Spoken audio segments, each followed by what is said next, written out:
Chapter 64. The horse was agile, its hooves stirred up the wind, and as fast as lightning, it galloped straight to the finish line. He Yen and Ma Damii were neck and neck. If this continued, it would be hard to tell who would reach the finish line first. Liang Ping and Du Mao had already given up.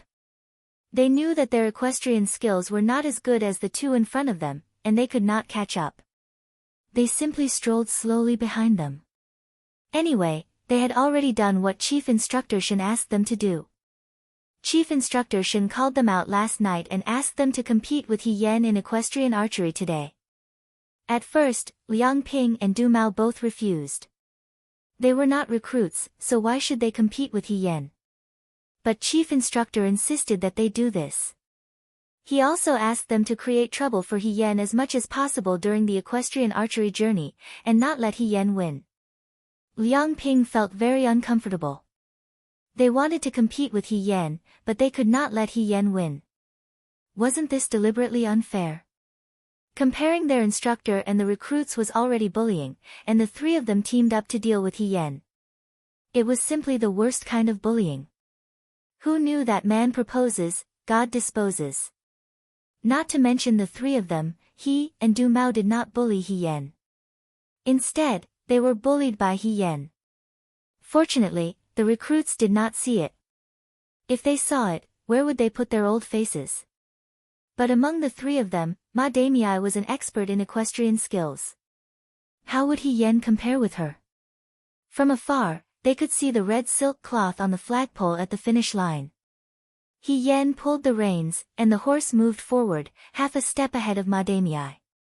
She wanted to rush to the finish line, but at this time, Ma Damii shouted, "Little guy." He Yen subconsciously looked at him. She saw the little old man standing upright with his 2 feet on the horse's back. He was very stable. She praised him in her heart. Then, the old man smiled at her, turned his body, and swept toward He Yen. He Yen was startled. He urged his horse to evade, but the old man was like a bat with wings, half of his body was already hanging on He Yen's horse. He even pursed his lips and reprimanded He Yen for urging the horse to avoid him. "Young man, how can you be so unkind at such a young age? Do you want me to fall to my death?" He Yen wanted to push He Yen down, but this man had already taken over the magpie's nest, holding the reins firmly in his hand. He struck his palm toward He Yen, intending to knock him down. This person was really full of confidence in her. Wasn't he afraid that something would happen to her if she fell? He Yen cursed in his heart.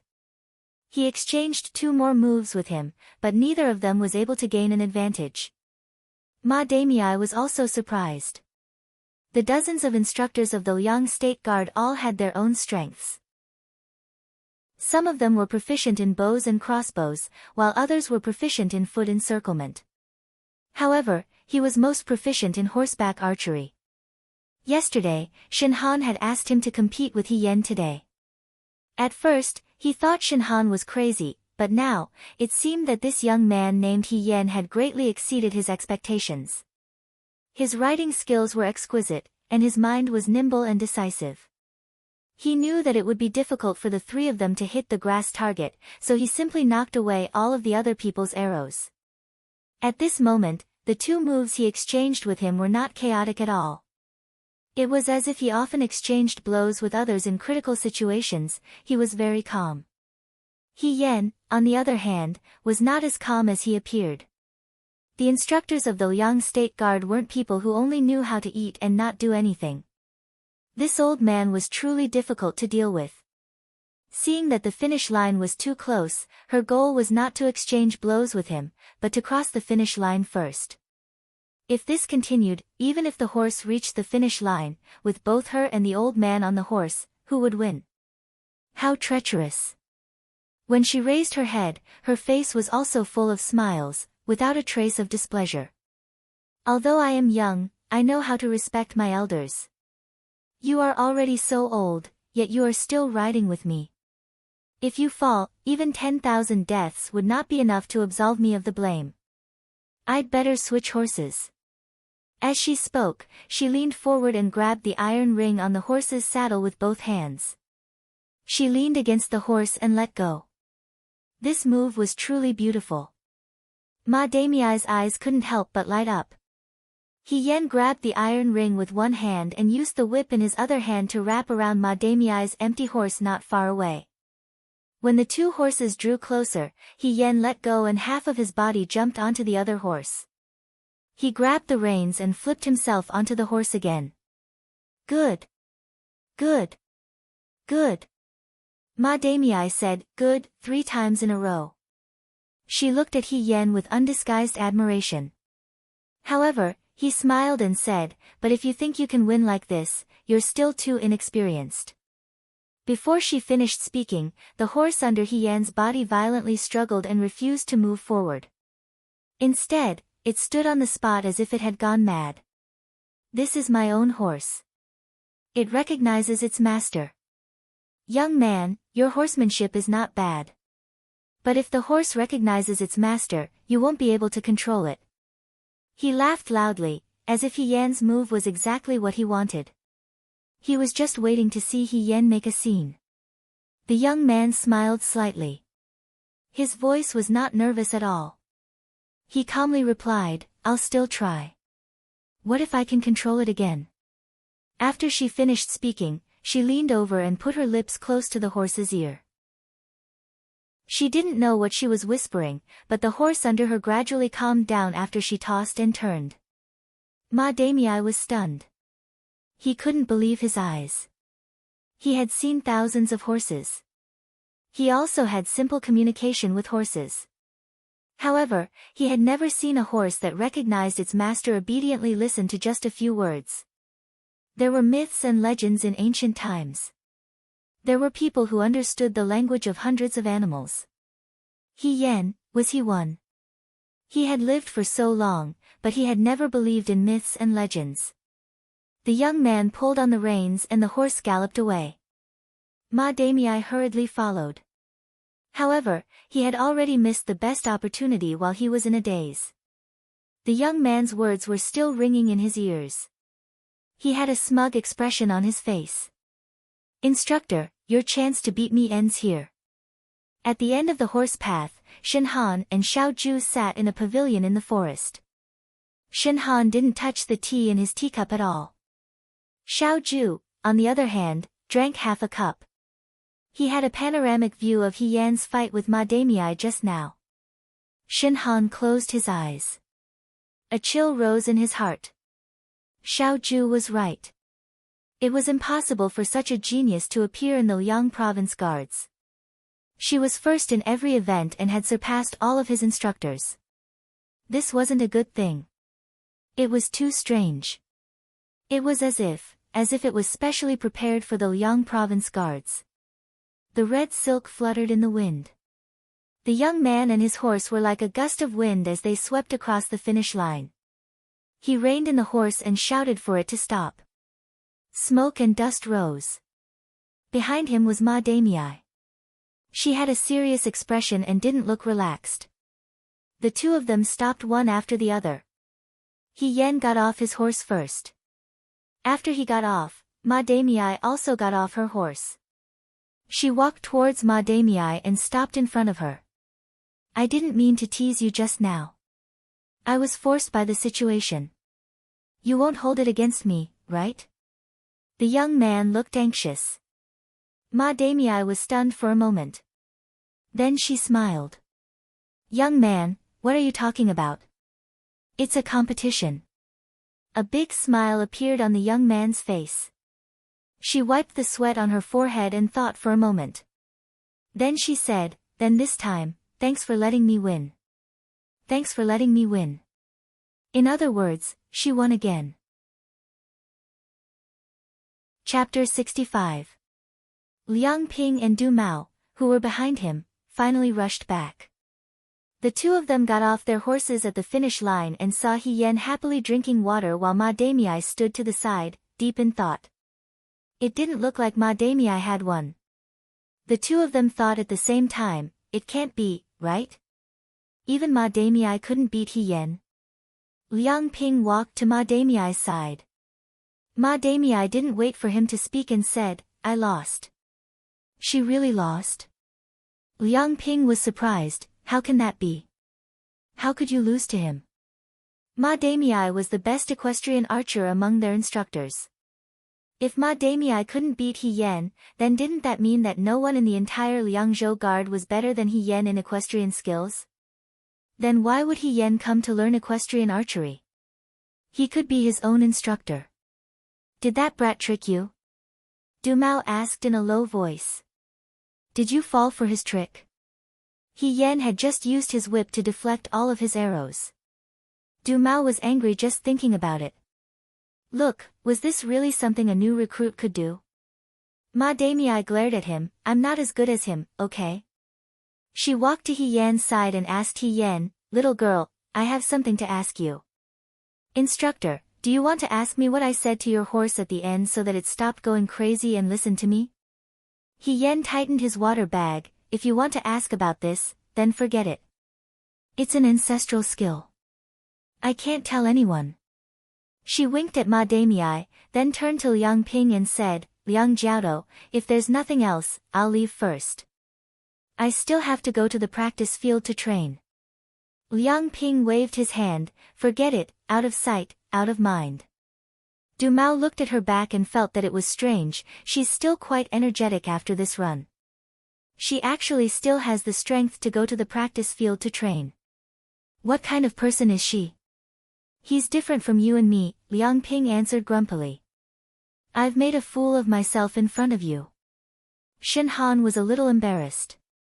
All of his instructors had been defeated by He Yan, and this was under the condition that he had used some tricks. If the three of them couldn't defeat him even after joining forces, it would be somewhat inexcusable. It's nothing. You did well. Xiao Ju lowered her eyes and sipped her tea. We didn't ask you to compete in equestrian archery. We just wanted to test the candidates. Now, the candidates have been tested. Does the commander-in-chief still think that there's something wrong with him? Shen Han asked. Yes. Because He Yan is too outstanding. If it was because of this, it could only be regarded as suspicion. There was no evidence. Xiao Ju put down the teacup in her hand. The way he rode the horse at the end is from the barbarian tribe. Barbarian tribe? Shen Han suddenly stood up. The barbarians included the Western Chang, the Southern barbarians, and the current Wutua kingdom. When the Western Chang rebellion was quelled by General Fei Hong, Xiao Ju personally expelled the Southern barbarian tribe when they invaded. Now, Yuto was ready to make a move. The barbarian tribe and Dawei had always been like fire and water. Even the Western Chang and Southern barbarian tribe had a subtle relationship. Could she be a barbarian? Not necessarily. Xiao Ju shook her head. Did you bring the military registry? Shen Han presented the registry. He Yan's is here. Since this person is different, we can't act rashly and alert him. Pay attention to his every move and be careful. Commander-in-Chief, are you thinking of casting a long line to catch a big fish? We have to catch the person behind it, he replied calmly. After Shen Han left, Xiao Ju flipped through the registry in her hand. Her gaze lingered on He Yan's page for a long time. After a while, she said, Fei Nu, someone quietly appeared behind her like a shadow and said in a low voice, Young master. Send someone to check if there is a son called He Yan in the He family of the capital's gate guard. Fei Nu accepted the order and was about to leave when Xiao Ju called him again. Check again. See if the He family and Su Jingfu have any secret dealings. When He Yan returned to the martial arts practice field, a large group of people who had been waiting anxiously surrounded him. How was it? How was it? What was the result? Why don't I see instructor and the others? Did you win or did instructor win? He Yan smiled and said, It's a secret. This answer obviously did not satisfy everyone's curiosity. However, He Yan's lips were sealed tightly and no one could pry open his mouth. Everyone left resentfully and speculated among themselves. He should have won, right? He Yan doesn't look like he lost. This was someone who believed in her. Since he won, why didn't he say it openly? If he didn't say it, he must have lost and was afraid of losing face. This was someone who did not believe in her. You won't get a result even if you argue. If He Yen doesn't want to say it, you can ask the instructor. This was someone who thought it through calmly. Therefore, when the instructors arrived, everyone swarmed towards the instructors like a swarm of bees. The instructors were confused at first, but when they heard that they were being asked about the results of the competition, they all looked towards He Yen at the same time. They thought that this kid was kind and knew to leave some face for the instructor and did not expose him. The instructor waved their hands and said, "Don't ask anymore. Disperse." In the end, they did not say anything. When He Yen went to bed that night, Xiaomai was still thinking about the result. She asked He Yen, "Go, so what was the result?" "The result is not important." He Yen patted Xiaomai's head and said, "The important thing is that I'm going to bed now." She turned over to face the wall and pointed the back of her head at Xiaomai. Xiaomai could not get an answer from her and could only give up. He Yen could not sleep. He kept thinking about what happened on the horse path during the day. No matter what, it was too strange for three instructors to suddenly challenge her to a riding and archery competition. The three of them teamed up to fight her. If she was a normal recruit, she would not be able to handle it. But they did not seem to consider whether she could withstand this kind of competition. It was not like a challenge, but more like a test, or to prove something. In the end, she subdued Ma Damiai's horse. She used a horse taming technique that she learned from a barbarian captive when she was in the army. That captive was a horse trainer. His horse taming technique was superb and made them suffer a lot. After He Yen captured him, the captive was afraid of death. He wrote down his tribe's precious horse taming technique and gave it to He Yen. But that horse taming technique was too complicated. He Yen only learned a little. Even so, it was enough to stop a normal horse. If she did not do that today, she would not have won against Ma Damiai. But if it was really a test, the only person who could command the Liang Province Guards Institute's instructor was either the head instructor or Xiao Ju. If it was Xiao Ju, what was his purpose? Could it be that he wanted to pick someone to go to the Nine Flags Battalion, so he hurriedly ordered the instructor to test her qualifications and skills? Was that so? He Yen faintly felt that she might have thought wrongly, but she could not find any other way to think about it. After thinking for a while, she decided not to think about it anymore. Since she was already here, she might as well take things as they came. After all, she did not lose this round. Chapter 66.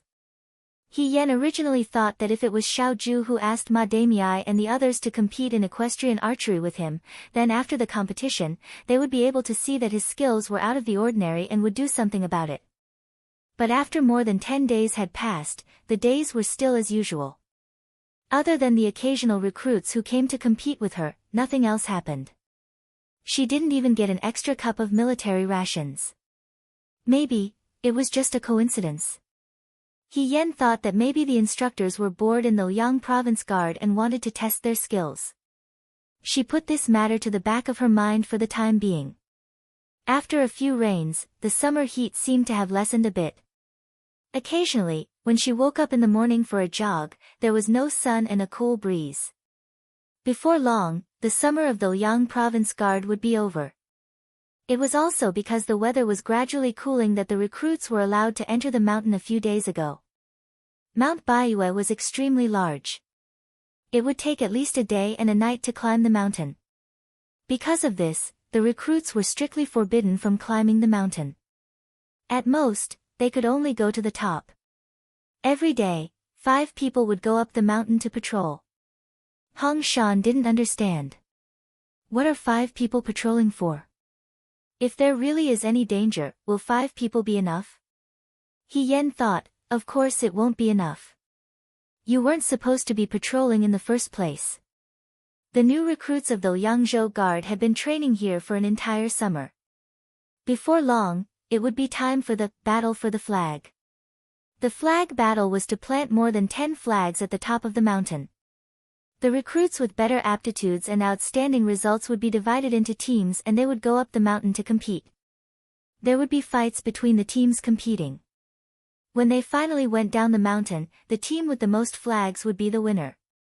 The final winner would become the most promising recruit and would most likely enter the Vanguard Battalion. He Yan's goal was no longer the Vanguard Battalion, but 9 Flags Battalion. Now, he had the recruits walk around the mountain every day to familiarize them with the terrain of Mount Baiyue.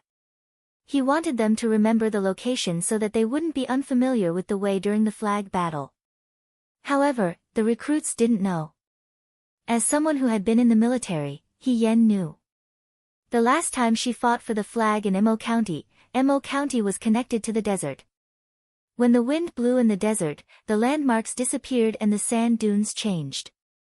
When they were fighting for the flag, the situation was very dangerous. If it wasn't for a big brother in the team who found a small river, perhaps no one would have been able to walk out of the desert. Battle for the flag not only tested a recruit's individual skills, but also the team's teamwork. It wasn't enough to just focus on one aspect. The test for everyone was very high. Although the so-called battle for the flag was in the future, from a certain perspective, the competition had already begun. Smart people would be able to remember the way while patrolling, but those new recruits who did not have any awareness would just take it as a random walk and would not take it to heart. It would not be of any help in the future, battle for the flag. Who cares? Ahigu, today it's your turn to go up the mountain. Can you take a bow and arrow and hunt a few rabbits? We'll come back secretly and roast them. I haven't tasted meat for half a month. Xiao Mai licked her lips. I won't take a crossbow. He Yan smiled. A crossbow is too heavy. I'll take a knife. Most importantly, a crossbow was not suitable for close combat. If there was a problem, it wouldn't be very useful. Moreover, in a team, there would always be someone who carried a crossbow. When the time came, they could just borrow it. Seeing Xiao Mai's regretful expression, she comforted him. It's okay. In a few days, we can go up the mountain together. At that time, we can hunt as many rabbits as we want. Xiao Mai was skeptical. He Yan couldn't tell him that during the flag battle, everyone would be on the mountain. The instructor wouldn't be there either. They might even have to spend the night on the mountain. Naturally, he could eat whatever he wanted. She tied the belt on her clothes tightly. Then, she heard Hong Shan say, then go down the mountain early. Let's celebrate the festival together tonight. What festival? He Yan was confused. Xiao Mai said, Qixi Festival. He Yan, he almost forgot that today was the 7th day of the 7th month, Daughter's Day. However, why would a group of men celebrate Qixi Festival? He Yan found it funny. Shouldn't we celebrate it with the girls we like? Do you guys like any girls? Hong Shan immediately said, don't look down on others. There are many girls who like your brother Shan. If brother Shan wants to celebrate Qixi Festival, the girls will definitely be happy. I don't. Xiao Mai quickly said, but my brother does. My brother likes Sister Xiao Lan, who works at Uncle Sun's noodle shop in the east of the city. Sure too, He Yan looked at Sure too. Sure too's ears were red. Xiao Mai asked again, He Gu, do you have any girls you like? What kind of girls do you like? He Yan casually made up a story. Good looking, smart, good fighting skills, and rich. Oh right, gentle, considerate, lively, and interesting. It's best if she has some skills in music, chess, calligraphy, and painting. It'd be best if she knows how to cook. After He Yan left, Xiao Mai was still thinking about He Yan's words. She muttered, He Ji's requirements for his sweetheart are really high, don't listen to his nonsense. Hong Shan nodded. He wants to marry a princess. Xiao Mai, don't learn from him. Xiao Mai nodded seriously. He Yan went to the weapon rack in the martial arts arena and took a mandarin duck sword. Ever since she defeated Huang Xiong's golden broadsword with the Mandarin duck sword, there were people practicing with the Mandarin duck sword every day. However, they were not as agile as He Yan when it came to practicing the Mandarin duck sword. After practicing a few times, they felt that it was not suitable for them and gave up. In the end, He Yan was the only one who used the Mandarin duck sword in the martial arts arena. Today, when she went up the mountain, the Mandarin duck sword was light and easy to use. If she wanted to start a fire and roast 2 fish, the Mandarin duck sword would be easy to kill. She took the Mandarin duck sword and walked to the end of the horse path. The other 4 people were already ready. He Yan did not know these 4 people. They were not Liang Jiaodo's subordinates. When they saw He Yan, one of them smiled and pointed to He Yan. "Go and pick a horse. We're leaving now." He Yan nodded. She went to the stable and picked a horse. The 5 of them went up Mount Baiyue. The mountain was covered with dense forests. It was much cooler and more comfortable to walk than at the foot of the mountain. From time to time, there were wild rabbits jumping by. Someone asked, "Why don't we hunt a few rabbits?" Okay. The recruit who greeted He Yan immediately agreed. Who brought a crossbow? Everyone looked at each other. Probably because the crossbow was too heavy and they had to stay on the mountain for more than half a day, no one wanted to bring it. So no one brought it. Well, no one brought it. A recruit with slanted eyes shrugged. His tone was not very good, but his eyes were looking at He Yan. Then we can only watch. Everyone knew that He Yan's archery skills were outstanding. They probably thought that He Yan would bring it. He Yan looked back indifferently with a calm expression. You asked General Fei Hong to hunt rabbits for you. Did you bring your brain? You're really shameless. She thought. Chapter 67. Rabbits were not to be hunted, foxes were also not to be hunted, and birds were still not to be hunted. Since they could not hunt anything, they could only obediently patrol the mountain. The mountain paths of Mount Baiyue were rugged, but the scenery was excellent. White mist rose from the mountain stream, and as far as the eye could see, it was surrounded by an emerald color. Spring light and clouds curled around the robes, and the peaks rose up majestically. It was like a fairyland. Slanted Eyes was very smart. He carried a few pieces of yellow paper with him, and when he reached a place, he used charcoal to draw a few steps on the yellow paper. He was memorizing the path. Every once in a while, everyone would make a mark on the tree to prevent them from getting lost and not knowing how to get back down the mountain. Because no one brought a bough, the journey was very quiet.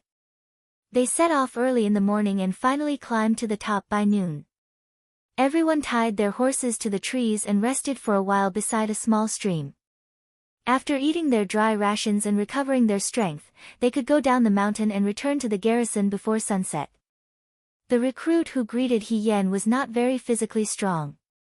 When he reached the top, he was so tired that he collapsed on the ground. He impatiently took out some dry rations to fill his stomach and muttered, "We've finally reached the top. I can't walk anymore." He Yan washed his hands by the stream and sat down under the sure-tu beside him. He also took out some dry rations. The dry rations were the dry biscuits given out in the morning. They were dry and hard. The recruit came over and took out a small handful of pine nuts from his pocket. He handed it to He Yan and said, "Here." He Yan was surprised. "Where did you get these?" "My mother packed them for me before we came to the Liangzhou garrison. She couldn't bear to eat them all in one go, so she saved them." He was reluctant to part with them, but still pretended to be generous. "Try it." He Yan picked up one from his palm, peeled it, and threw it into his mouth. "It's very fragrant." Right? The child was somewhat happy. "My name is Shin Hong. I know you. He Yan, you were very powerful at the training field. No one could beat you. I was just lucky." He Yan smiled. Shin Hong looked into the distance and said regretfully, "It's a pity that I didn't bring my crossbow. I didn't know that you were going with us." If I had known, I would have definitely brought one. Your archery skills are so good, just use the crossbow to shoot a few rabbits and we can eat roasted rabbits. Could it be that he and Mai were biological brothers from different mothers? He Yen thought about it and asked casually, what weapon did you bring? Shin Hong scratched the back of her head in embarrassment. Me? I'm not good at archery, so it's useless to bring a crossbow. My swordsmanship is average, and my spear skills are also. I reckon that I won't be of much use, so I took a. He took out a long staff from behind his back. And this? He Yen was speechless. He actually brought a staff, and it was not an iron staff, but a long staff made from bamboo. Was there such a weapon on the weapon rack in the martial arts practice field? He Yen doubted that Shin Hong's staff was indeed useless. Oh, unless there was a jujube tree here, he could use this long staff to hit the jujubes. As if seeing He Yan's speechlessness, Shin Hong quickly tried to remedy the situation. Anyway, we won't fight. He Yan nodded. You're right. She and Shin Hong sat on one side, while Slanted Eye and the other two sat on the other side a little further away from them. After eating, He Yan leaned against a tree and rested for a while. Shin Hong carefully asked him, He Yan, can I borrow your knife? What's wrong? Do you see that? Shin Hong pointed to a green patch by the stream. The leaves were long and thin, and it was impossible to tell what kind of grass it was. He said, my family runs a pharmacy. This is called book belt grass. It's shaped like rhombus, but it's not rhombus. It can be eye-catching and soothe the nerves. I want to pick some back. We've been here all day, so it might be useful. But the book belt grass is very tough, so it's not easy to pick. The weapons they're carrying are either long knives or spears. They're not as good as your small knife. She was using her knife as a sickle. He Yen. Okay. She took out the mandarin duck knife from her waist and handed it to Shin Hong. Be careful. Shin Hong put down the staff in her hand and happily took the knife. She said to He Yen, thank you. I'll cut some more. When I'm done, I'll give you another one. He Yen wanted to say that there was no need, but then he thought that perhaps Hong Shan could use it. Hong Shan said that he had been too hot recently and couldn't sleep well. Moreover, it was Shin Hong's kind intention, so he swallowed the words back into his stomach. She leaned against the tree and watched Shin Hong busying herself. As she watched, she suddenly heard movement behind her. She looked again and saw Slanted Eye and the other two people untying the horse ropes on the tree. He Yen was stunned and asked, are we leaving already? Aren't you going to rest for a while? In total, they had been here for less than an hour. It was still early, so there was more than enough time to go down the mountain. Slanted Eye didn't seem to like He Yen and was impatient when talking to her. We're not going down the mountain. Let's go to the front first. He Yen looked ahead. They were already at the top of the mountain. If they wanted to go to the front, they would have to climb over the mountain. She frowned. The instructor said that we can't climb over the mountain. It's just 2 more steps. We won't climb over, Slanted Eye said. We didn't ask you to come with us. You just wait here. We'll be back soon. I think, He Yen stood up. It's better to listen to the instructor. There might be some danger. Zheng Xian, are you going or not? The other person had already untied the horse rope and got on the horse. Slanted Eye, Zheng Xian, looked at He Yen and said, if you're afraid of danger, then don't go. Besides, only you and I know. As long as you don't say anything, who will know? Don't worry for nothing. Go play with that fool cutting grass. We'll go first. After saying that, he didn't care about He Yen and got on the horse himself. Together with the other 2 people, they went into the depths of the forest. He Yen wanted to chase after them, but he couldn't leave Shin Hong alone. While he was thinking, the 3 people had already gone far away. She sighed and sat down under the tree again. Forget it. They didn't find anything wrong on the way up the mountain. There weren't many people in the mountain and there weren't any big beasts. At most, there were a few badgers and wild cats. When they saw people, they would run away. After a while, Shen Hong came back from the stream. He was carrying a bundle of grass in each hand. The grass was really shaped like a book belt. It was long and soft. When he smelled it, he could smell its fragrance. Shen Hong found the longest straw and tied the two big bundles of book belt. He handed one bundle to He Yen. This is it. Go back and dry it in the sun. Find a cloth bag and put it under your pillow. I guarantee you'll have a good sleep. He Yen said, thank you. No problem. Shen Hong waved her hand.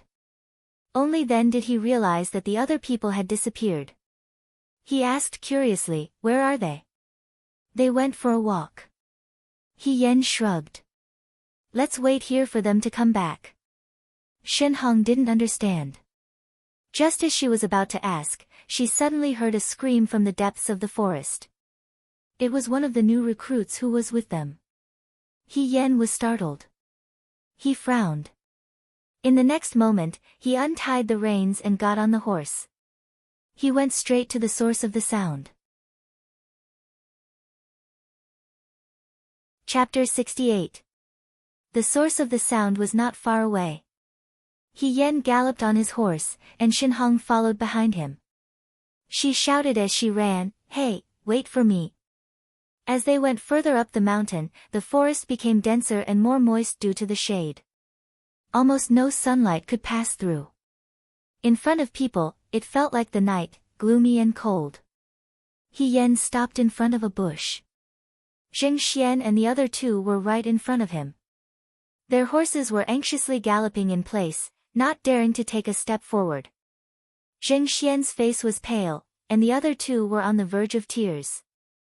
Around the three of them, 4 wolves were crouching and growling at them. He Yen and Shen Hong happened to come over, and the wolves looked at He Yen with murderous gazes. How could there be wolves at this time of the year? He Yen felt a little strange. He looked at Zheng Xian and the others. They were all in a sorry state. He Yen also noticed that the saber at Zheng Xian's waist was missing.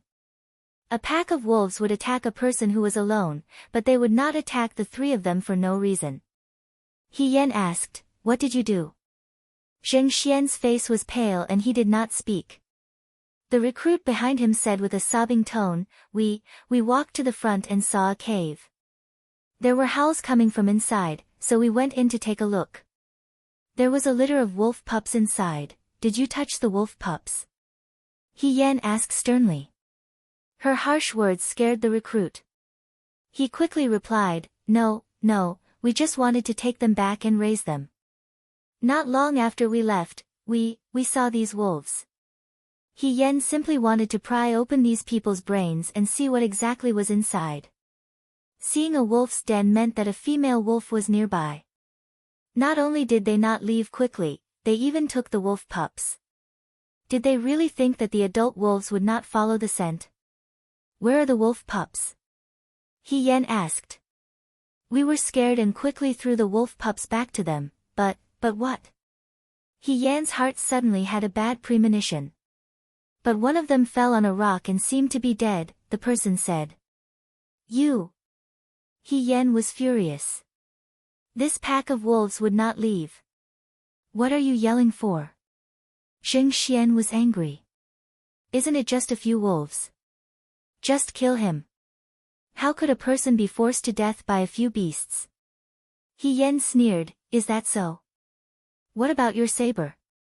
Zheng Xian's expression turned even uglier. After he killed the wolf pup, he had drawn his saber to confront the pack of wolves. However, the pack of wolves was cunning. His saber skills were not bad, but in his nervousness, the wolves took advantage of him and nearly injured him. In a moment of desperation, he even dropped his saber. If it wasn't for that, they wouldn't be facing such a desperate situation now. Cut the crap. Now, we can either die together or think of a way. He forced the words out from between his teeth. Just as they were talking, Shen Hong also rushed over on his horse. When he saw this scene, he jumped in fright and his voice immediately trembled. So many wolves. Why are there so many wolves? The wolves lowered their bodies and bared their fangs.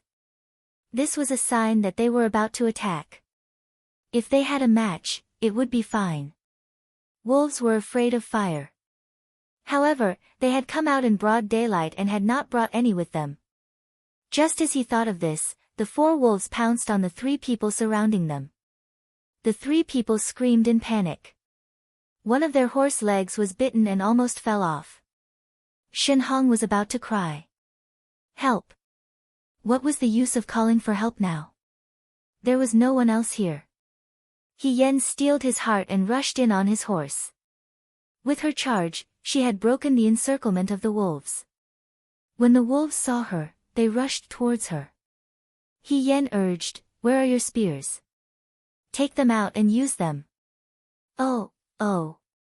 The 2 recruits seemed to have woken up from a dream. Only then did they remember their spears. They took them out and waved them around a few times, but they couldn't hold them steady. He Yan's heart suddenly turned cold. It was impossible to count on these people. He Yan wanted to reach for his saber. Only then did he remember that his saber had been borrowed by Shen Hong. He only had a long stick made of bamboo on him. He shouted, "Shen Hong, throw my saber over." Shen Hong responded. She trembled as she pulled out her saber and threw it over. However, He Yen was probably too nervous. He didn't even have time to prepare his saber. The long saber fell from the air, leaving only a short saber in its scabbard. It was thrown in the air and He Yen put it away. The wolves surrounded them again, waiting for an opportunity to attack. He Yen said, "When I tell you to run later, just turn around and run. Don't care about anything else. Run down the mountain until you reach the camp. Let the instructors come up, understand?" Shen Hong asked, "What about you?" "I have a way to shake them off." "He Yen, how can we run?" The recruit beside Zheng Xian sobbed. "We are surrounded. They will bite the horse legs. If they bite off the horse legs, we won't be able to escape. It's not like there's no way."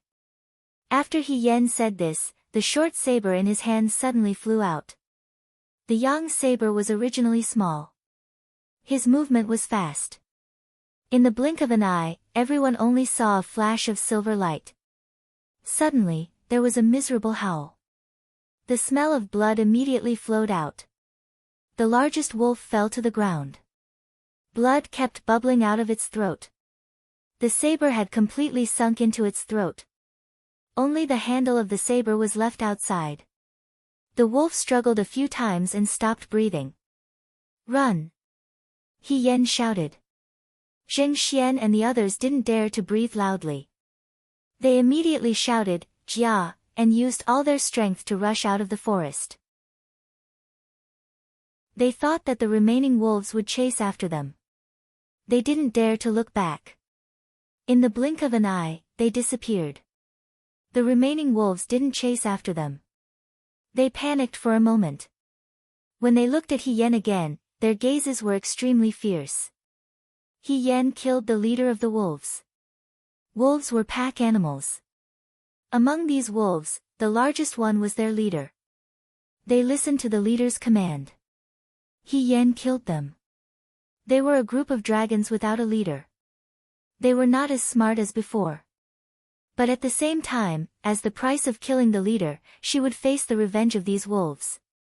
A wolf bared its white teeth and pounced at her. Its sharp claws and teeth could tear a person's head apart. He Yen swept his staff horizontally in front of him, causing the wolf to roll forward, pouncing on empty air. Chi, it was a very soft sound. He Yan's ears were amazing. Once she heard it, her heart sank. The bamboo stick had cracks. It might not be able to withstand a few blows before it broke. How unlucky! She cursed in a low voice. It was just 3 wolves. She could deal with them alone. But now, she had no other weapons on her except for the stick that was about to break. This was really a case of a hero stumped by a penny. No, it was a case of blessings don't come in pairs and misfortunes don't come singly. A person couldn't be forced to death by animals. She thought of Zheng Xian's words and laughed softly. On the battlefield, other than taking the initiative to attack, she was also good at running away. Run! The girl's voice resounded through the forest, startling countless birds. The long stick seemed to have infinite strength. It directly struck forward, forcibly opening a path. She rode the horse with the long stick in her hand. It seemed that she was going to disappear into the vast forest. Behind her, the pack of wolves chased after her. It was a close call. Chapter 69. The wind blew past their ears. After running for a long time, the horse stopped. Shenhong hugged the horse's stomach. They ran as fast as they could. The mountain road was bumpy, so they didn't dare to stop. Only now did they feel nauseous. They were already halfway up the mountain. When they looked back, they didn't see any wolves chasing after them. A recruit said, "We're saved." Shenhong looked at his waist in a daze. When he came, he grabbed a bamboo stick. Now that the bamboo stick was given to He Yan, he thought of He Yan. His face turned pale and he asked in a trembling voice. "Where is He Yan?"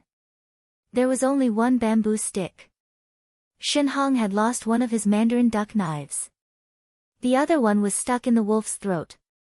He Yan didn't have any weapons.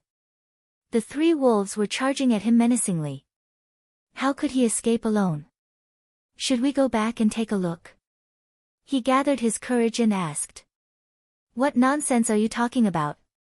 Zheng Xian looked at him coldly. Those wolves are still there. It wasn't easy for us to escape.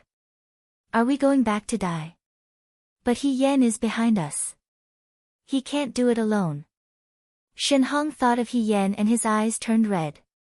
He felt that He Yan was a good person. They were just eating pine nuts together. Didn't he ask us to go down the mountain to find the instructor?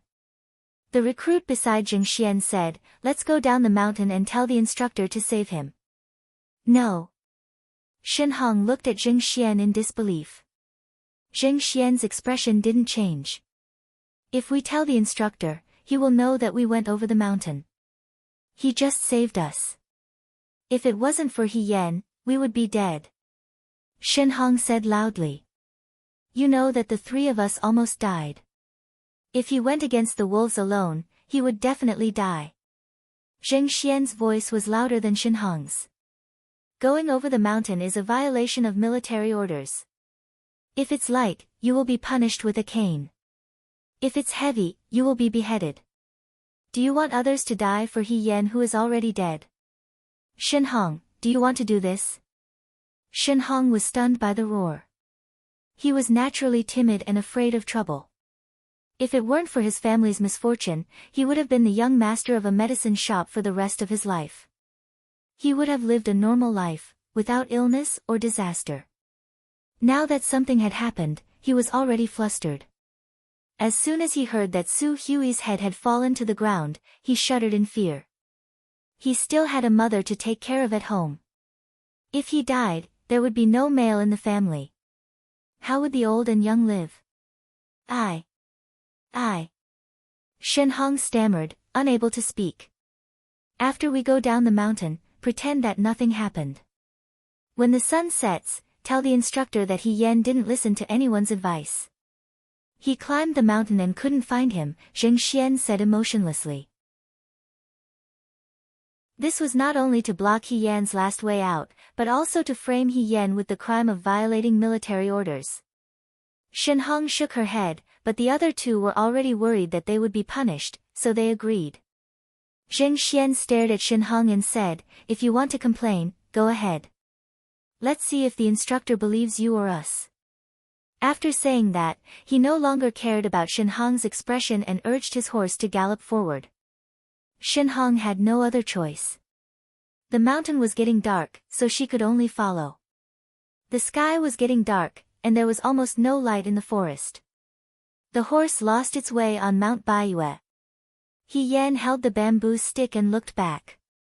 He breathed a sigh of relief. He had finally shaken off the wolves.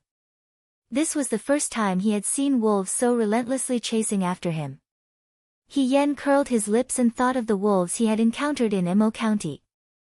At that time, there was a famine in Imo County. All the wolves within 100 miles were caught and eaten. They were not as arrogant as the ones on Mount Baiyue. Thinking of this, he felt that Zheng Xuanda was really brainless. Why would he think of catching wolves to raise? Wolves were animals that could not be domesticated. Those that could be domesticated were domestic dogs that would wag their tails at people, while wolves only knew how to bite people's throats. The horse turned in a circle and did not go any further. There were trees everywhere and they looked exactly the same. She had not been able to make a mark on the trees to avoid the wolves. She was afraid that they had already climbed over the mountain and did not know where she was. If Shenhong and the others did not inform Liang Ping in time, they would not be able to leave the forest when it was dark. Without a fire starter, they were afraid of encountering wild animals. They could only spend the night on the mountain. Thinking of this, she sighed and got off the horse. She planned to find a cave to shelter from the wind. Just as she got off the horse and stood up, she suddenly felt that something was wrong. She did not know why, but if she had to, it was probably because of her intuition of danger from years of fighting on the battlefield. She subconsciously tilted her head and felt a black shadow pass over her head. Something scratched her neck and brought out a trace of blood. The horse was startled and raised its front hooves. He Yan did not hold the reins tightly and the horse rushed forward without looking back. In the blink of an eye, it disappeared into the depths of the forest. She turned her head and saw the black shadow that had just pounced on her. It was crouching in the grass, revealing 2 green eyes. It was the wolf just now. He Yan looked at the wolf and then looked in the direction it came from. She suddenly realized. Among the few wolves just now, there was actually a smart one. It knew that it could not catch up with He Yan who was riding a horse, so it took a shortcut. Baiyue Mountain was not He Yan's territory, but it was the territory of the mountain beasts. It must have been lurking for a long time, waiting for He Yan to let down her guard and then pounce on her and bite her throat. In fact, the wolf had almost succeeded. He Yan touched her neck and felt a burning sensation. Her hand was stained with blood. Seeing that its attack had failed, the wolf bared its fangs and pounced on He Yan from behind. He Yan rolled on the ground to avoid its claws. She was a little anxious. Now that the horse was gone, she could only fight with the wolf. But she only had this stick. When Shenhong went up the mountain, even if she only had a string of darts, she thought in her heart. She held the stick horizontally and pounced on the wolf's head. The bamboo stick hit the wolf's head. With a bang, it broke from the middle. The wolf's head was hit to the side, but it only bled a little. It looked at He Yan and howled furiously twice before pouncing on her again. What kind of broken stick is this? He Yan cursed and dodged. The wolf was very cunning. It did not attack from the front. Instead, it pounced on her from behind, intending to bite her neck. He Yan dodged a few times, but she did not manage to dodge and was bitten by it. She bent her elbow and stabbed the wolf's stomach. The wolf was hit and cried out in pain, desperately pouncing on her. One person and one wolf wrestled together. The leaves in the forest rustled. He Yan forcefully pulled the wolf's head to prevent its mouth from biting her. She thought in her heart, "Do I have to bite this wolf with my mouth?" Just as she thought of this, she suddenly felt that there was nothing under her feet. Before she had time to react, she felt her body fall. She heard a bang sound. The next moment, she and the wolf fell to the ground together. The sky became round, and the tree branches seemed to be higher. Below her feet was bumpy soil, and there was a wolf that had just stood up.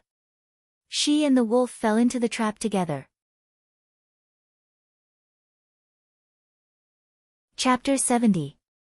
The arena became even smaller. It was like an even smaller martial arts stage. The only difference was that her opponent had become a bloodthirsty wild beast. At this moment, He Yen didn't have any weapons in his hands. Even the bamboo stick that had been broken into two was gone. The wolf's eyes burst with excitement. It was a smart and cruel animal. In this case, the human would definitely die. He Yan's lips curled into a bitter smile. God was so kind to her. Why did he arrange such a difficult situation for her? She was not a miraculous strongman. How could she turn danger into safety every time? This was probably a trap set up by hunters to catch rabbits or foxes. Perhaps it had been too long since the trap was set up, but it was completely covered by dead branches and leaves. Who knew that she would fall into the trap while fighting with the wolf? Now there was no way out. The wolf slowly stood up. He Yen also wanted to stand up. She knew it was not good when she moved. When she fell, she hurt her left leg. Now when she moved her left leg, it was painful. She had to stand up with the help of the stone wall. The wolf lowered its body and made a low growl. He Yen looked down at it.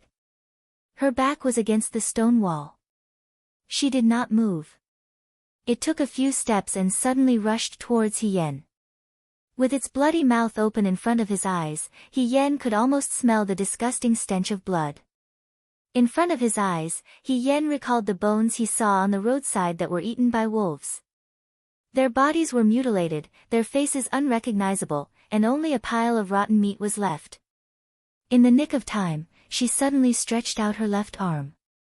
The wolf rushed towards her neck, but she slapped it away. She used some strength in this slap, but it was no match for a wild beast. She only protected her neck, but in the next moment, her arm was bitten by the wolf. She did not need to look to know that the bite was not light. She did not care at all.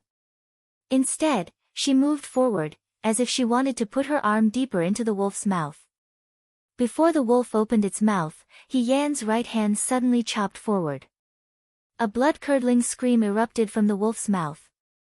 The cunning and persistent wolf struggled desperately in the pit.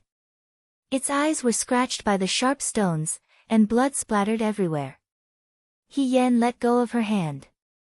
In her palm, there was a small piece of shirtu. The sharp end of the shirtu was still stained with blood. She stabbed the wolf's eyes. From the moment she fell into the trap, she looked around for something that could be used to defend herself. Unfortunately, there were only scattered stones in the pit. She simply found the one that could be used. The wolf lost a pair of eyes. It could not see anything. Because of the pain, it could not care about anything else. It could only struggle in the pit. He Yen gritted her teeth. He Yen leaned against the stone wall. She used all her strength to press the wolf's head. Blood slowly oozed out. At first, it was warm, but gradually, it became cold, and she slowly. His left arm had been bitten by a wolf, and the blood had stuck to his sleeve. He could not lift his left leg, and his neck had been scraped. Needless to say, she was also in a sorry state. But when she looked at the dead wolf, a wave of sadness surged in her heart. She was very similar to the wolf. After losing a pair of eyes, she could only be manipulated by others. Now that she saw the wolf die so miserably, although it was her doing, she thought of all the things that had happened. She felt exhausted. She did not have the strength to do anything else. The sun set. The last of the sunlight disappeared. The forest became dark. She sat quietly with her head lowered. In an instant, it was as if she had stopped breathing. She died quietly. No one in the Liang Province City Guard office knew of the shocking scene on the mountain. When Jing Xian arrived at the City Guard office, he went with the other two to find the instructor. They purposely stayed at the foot of the mountain for a while before returning. The sun had already set. Only a remnant of the blood-red evening glow was left on the horizon. It spread out brilliantly by the water. Shenhong did not go with them. She returned to her room. When she returned, the others had already finished eating dinner.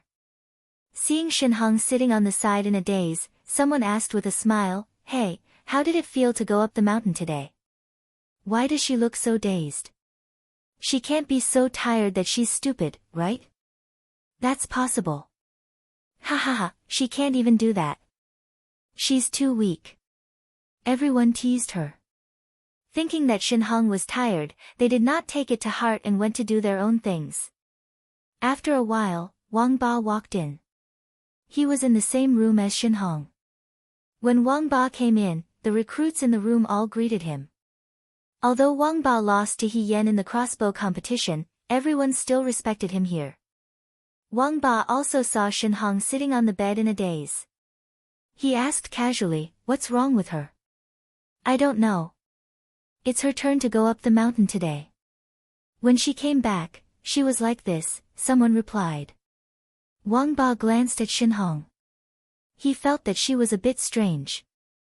Although he often bullied this honest person, no matter how much he bullied her, he had never seen Shinhong in such a daze. He walked in front of Shinhong and gave her a shove. "What's wrong? Did you encounter a wild beast on the mountain and get scared out of your wits?" It would have been better if he did not say it. Once he said the word, wild beast, Shinhong's body trembled even more violently. His mouth opened and closed, but no one knew what he was saying. Wang Ba leaned closer to listen. He only heard her say, "I'm sorry." "Sorry? Who are you sorry to?" Wang Ba frowned and asked. Shinhong was still talking to himself. Wang Ba was impatient. He lifted him up like a chicken and asked, "Brat, tell me everything you encountered on the mountain today. If you don't," he shook his fist threateningly, "I'll teach you a lesson." Shinhong seemed to wake up from his thoughts when he was reminded. Wang Ba looked at him fiercely. He was already feeling guilty. With this provocation, he immediately blurted out, "He Yan. He Yan is still on the mountain." He Yan. Wang Ba's heart skipped a beat when he heard He Yan. This person really had a grudge against him. However, he still asked curiously, "What mountain? You guys went up the mountain together today. Why is he still on the mountain after you came down? What do you mean?" "There were wolves, so many wolves. He Yan led the wolves away to save us." Shinhong cried out loud and said everything in one breath. "Zheng Xian didn't let us tell the instructor. He even said that He Yan climbed the mountain and went far away." No, they were the ones who climbed the mountain. He Yan saved them, but they wanted him to die and slandered He Yan. He Yan was alone on the mountain without a weapon. He will die. It's all our fault. He spoke incoherently and incoherently. However, Wang Ba understood the meaning of Shinhong's words in the blink of an eye. He was stunned for a moment. Suddenly, he became angry and slammed his fist on the table, scaring Shinhong. "He saved you, but you left him alone on the mountain?" Shinhong cried, "I didn't want to. I had no choice." Wang Ba looked at him with disdain. "Coward." He turned and left. Chapter 71. When Wang Ba found Liang Jiaodo was talking to Shinhan. Zheng Xian and a few others were standing beside them. Shinhan's expression was extremely ugly. He could only vaguely make out a few words, disobeying military orders. Climbing the mountain, Zheng Xian was still talking when someone suddenly rushed over. Before he could react, he felt a heavy punch on his face and fell to the ground. "Wang Ba, are you crazy?" Liang Ping was stunned for a moment before he came back to his senses. He shouted at Wang Ba to stop what he was about to do. "Liang Jiaodo, did this brat tell you that He Yan disobeyed military orders and climbed the mountain by himself and hasn't returned yet?" Wang Ba panted. Shinhan and Liang Ping looked at each other. Wang Ba sneered and stared at Zheng Xian, who was crawling up from the ground. "This bastard is shameless. Zheng Xian, do you dare to say who saved you? You fucking climbed the mountain by yourself and got surrounded by wolves. If it wasn't for He Yan, would you have been able to escape?" You not only ran away by yourself, but you also want to slander others. Are you still a man? Zheng Xian's face was pale. He was beaten until his lips were bleeding. He stood up and wiped the blood off his lips. Instructor, don't listen to his nonsense. He Yan climbed the mountain by himself. If you don't believe me, you can ask them. He pointed to the other 2 recruits who went up the mountain with him. The 2 recruits nodded hurriedly. Yes, yes. He Yan wanted to climb the mountain by himself. We tried to persuade him, but he didn't listen. Wang Ba was furious. He rushed up and wanted to beat them again. Are you speaking human language? That Shen Hong was so timid that it was pitiful. After being scared a little, she confessed everything. How could she have the guts to lie? Moreover, He Yan. Although Wang Ba didn't like him very much, he knew that He Yan wouldn't take the initiative to court death. Compared to Zheng Xian, He Yan was much more pleasing to the eye. Liang Jiaodo stopped Wang Ba and said angrily, "Stop it, all of you. If the commander-in-chief comes, all of you will be punished." What's going on? Speak of the devil, Xiao Ju's voice rang out from behind him as soon as he finished speaking. He walked over from the backyard of the Defense Institute and glanced at the crowd. He walked over and said to Shen Han, "Speak." Shen Han's scalp went numb. He answered honestly, "Today they went up the mountain together. He Yan hasn't come back yet." Zheng Xian said that He Yan disobeyed military orders and climbed over the mountain without permission. In the end, he couldn't find anyone and could only rush down the mountain by himself before sunset. That's not what I heard, Wang Ba sneered. These ingrates climbed over the mountain first and provoked the wolves. He Yan lured the wolves away to save them, but these people ran away on their own. They didn't care about their brothers' lives and still wanted to slander them. In our mountain bandits, this kind of person is called immoral. Commander-in-chief, don't listen to him. Zheng Xian hurriedly knelt on the ground. We all tried to persuade He Yan, but he didn't listen and insisted on leaving. At that time, the sky was getting dark, so we had to come back first to ask for help. When he spoke, he was sincere and sincere. Xiao Ju glanced at him, but couldn't tell what he was thinking. The sun had completely set, and the last trace of red was swallowed up by the mountain. The forest was silent. If this continued, He Yan's chances of survival would only become slimmer and slimmer. Wang Ba gritted his teeth. Since the instructors aren't willing to take this risk for him, then I'll go save him myself. After he finished speaking, he was about to walk out. I've been the king of this mountain for so many years, I'm not afraid of a few animals. But then again, in this day and age, humans can't compare to animals. He had only taken one step when with a bang, a sword brushed past his scalp and went straight into the wooden stake in front of him, scaring Wang Ba. He turned around and saw their right army commander-in-chief, Xiao Ju, looking unhappy. He warned Liang Jiaodo, "Liang Ping, take care of your soldiers." Liang Ping, he braced himself and agreed, but in his heart, he cried countless times.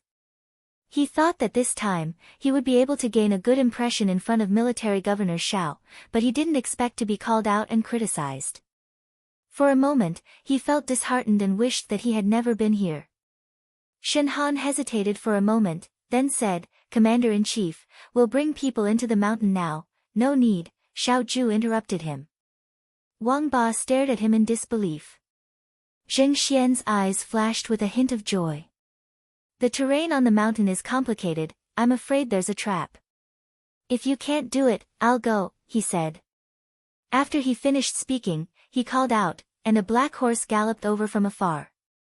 This horse was very majestic, with 4 snow-white hooves, 2 green ears, and a unique coat of fur. It moved as if it was riding on clouds, stopping in front of Xiao Ju and intimately rubbing its head against Xiao Ju's hand. This was Xiao Ju's favorite horse, Green Ears. Xiao Ju mounted the horse. Shen Han wanted to say something, but Xiao Ju had already ridden the horse away. Liang Ping asked blankly, "Head instructor, what commander-in-chief said is a trap? Is there anyone else on the mountain?" Shen Han didn't say anything. Of course, He knew that they were suspecting He Yan. This time, He Yan disappeared on the mountain, who knew if it was intentional. A trap referred to He Yan, not his opponent. Hopefully, they were just overthinking. It was getting colder and colder on the mountain at night. The trap was very deep, and it was difficult for her to climb up alone. Now that she was injured, it was even more difficult for her to move. The smell of blood would attract nearby beasts. If she really walked on the ground, she would be swallowed by the beasts within a few steps. This place was also quite good. He Yan looked up at the sky. The night sky was divided by the trap, and only a round one was left. Looking up from here, she could see the shining galaxy. The night was as cold as water, and countless bright stars formed the shadow of the night sky. She shifted her position, and with her head tilted up, she could see the starry sky and felt a little cold. But in this trap, other than her, there was only the corpse of the wolf. He Yan thought for a moment, and shrank her body into the wolf's stomach. Although it was cold, she still had a body of fur, which could protect her from the cold. He Yan reached out to untie the water bottle at her waist. There was only a mouthful of water left in the bottle. She drank all the water and threw the bottle aside. Cold, hungry, and thirsty, she had not experienced this for many years. Suddenly, she remembered what Hong Shan said to her before she left in the morning, "Come back early, let's celebrate the festival together tonight." It was a clear autumn night, the moonlight was like silk, the fireflies were dancing, and the river was white. At the end of the Black Magpie Bridge, He Yan looked up at the stars in the distance and murmured, "Every family is looking at the autumn moon, wearing tens of thousands of red silk." She sighed and smiled helplessly. Today is the Chinese Valentine's Day. In the silent night, the cowherd and the weaver girl were crossing the Magpie Bridge in the distance. A cool breeze blew, blowing away all the joy and hatred. Someone's voice sounded, with a mocking smile. "What? You still want to go to the river with your sweetheart?" He Yan looked up in surprise, only to see a slender figure suddenly appear in the round sky. He stood at the edge of the trap, the moonlight swaying, flowing bright, and looking at her playfully. It was Xiao Ju. Chapter 72. In the pit, the young man was leaning against the stone wall. He reeked of blood and half of his body was buried under the wolf's corpse. He was covered in wounds, but he was still in the mood for romance. He looked at her with a pair of bright eyes. They were full of surprise, but there was no trace of joy. He Yan blurted out, "Xiao. Commander-in-Chief, why are you here?" At this time, she thought that no one would come. In fact, after thinking about it carefully, the possibility of Zheng Xian finding someone to save her was very slim. Shen Hong was so timid that she probably wouldn't dare to say anything after a little threat. Since she couldn't count on others, she could only rely on herself. He Yan originally wanted to stay here until dawn and wait for the blood on her body to dry. She wanted to recover her strength and then think of a way to climb out of the pit. She didn't expect that someone would come to save her, and she didn't expect that the person would be Xiao Ju. Xiao Ju didn't answer her question. She only asked, "Can you come up by yourself?" He Yan replied, "No." The pit was crudely made, but it was too deep. She had no strength in her legs and couldn't climb up. Xiao Ju looked at her, then turned and left. He Yan was confused. What did he mean? He left just like that? After a while, he came back with a long object in his hand. He Yan looked at it carefully. Wasn't this the bamboo stick that she broke? Although it was broken in two, it just happened to extend from the top. He Yan could hold it. Xiao Ju half knelt beside the pit and extended the bamboo stick down. Hold on. He Yan was speechless for a moment. She could only accept her fate and hold on. She thought to herself, that's right. Do you expect Xiao Ju to fly down and carry you out? She felt a chill just thinking about it. This person looked like a beautiful jade, but he was very strong. He Yan held on to the bamboo stick, and he pulled it up with one hand. When they were about to reach the exit, he extended a hand to He Yan, indicating that He Yan should hold on to him. That hand's joints were distinct, slender, and beautiful. He Yan was about to reach out his hand, but halfway through, his hand froze in the air. Her hands were stained with blood from the fight with the wolf. She didn't know whether it was wolf blood or human blood, but her hands were sticky. This blood-stained hand, when placed next to Xiao Ju's jade white hand, was really unsightly. Xiao Ju loved cleanliness the most. He Yan was a little hesitant. However, the man seemed to be impatient. Without waiting for her to figure out what to do, he reached forward, grabbed her wrist, and pulled her up. There was no longer the suffocating smell of blood from the pit outside, and the sky suddenly became much larger. Stars filled the sky as if they were about to fall from the sky. Countless bright stars gathered together as if they were about to illuminate the entire world. She turned to look at Xiao Ju. The young man stood up, threw away the bamboo stick, and stared at her. After a while, he said, "You killed a wolf?" He Yan didn't understand what kind of question was this. She smiled. "Yes, I almost died. I didn't bring any weapons, so I was smashed to death with sure too. I was even bitten twice." Blood seeped out from the young man's sleeves and dyed his originally red robe a dark color. However, her expression was normal, and she asked indifferently, "Why did the commander-in-chief come here personally? Where are the others?" "It's too late. I came up alone." He tapped his fingers. He Yan saw that there was a horse not far away. The horse was not tied up, and when it saw Xiao Ju's actions, it obediently ran to Xiao Ju's side. He Yan saw its green ears under the moonlight. His heart skipped a beat. Everyone knew that General Feng Yun loved to ride a horse. It traveled thousands of miles in a day and chased after the wind and lightning. Its name was Green Ears. He didn't expect to see it here today. "Then, are we going back now?" He Yan asked hesitantly. Xiao Ju looked at her incredulously. "You want to spend the night here?" "No, not at all." He Yan explained. "I mean, there's no one else here. There's only one horse." Could it be that Xiao Ju wanted her to follow him all the way? Wasn't that too tragic? Tragic beyond compare. He patted Green Ear's head, and the horse obediently lowered its head. Xiao Ju looked at her. "Get on." "Huh? Me?" He Yan was shocked. Xiao Ju was willing to let her ride this peerless horse. Did she hear wrongly? Xiao Ju's mouth twitched. "If you want to walk back, it's not impossible." No, I can." He Yan replied. "I'm just too happy." What kind of day was it today? She actually got to ride the legendary Green Ears. He Yan just wanted to laugh out loud. She limped over to Green Ear's side. This horse was extremely tall and mighty. Originally, the act of flipping onto the horse should have been very dashing. Unfortunately, her entire body was covered in injuries. Even if she wanted to be dashing, she couldn't. She could only grab the saddle with one hand and try to climb up. He Yan's leg was injured. Her arm was bitten by a wolf. When she exerted force, the blood that had just dried up immediately seeped out. In the blink of an eye, half of her sleeve was wet. Her face was as usual. Her face was already pale, but she still had a smile on her face. Big drops of sweat rolled down her forehead and her hair was wet. This person didn't know how embarrassing she was.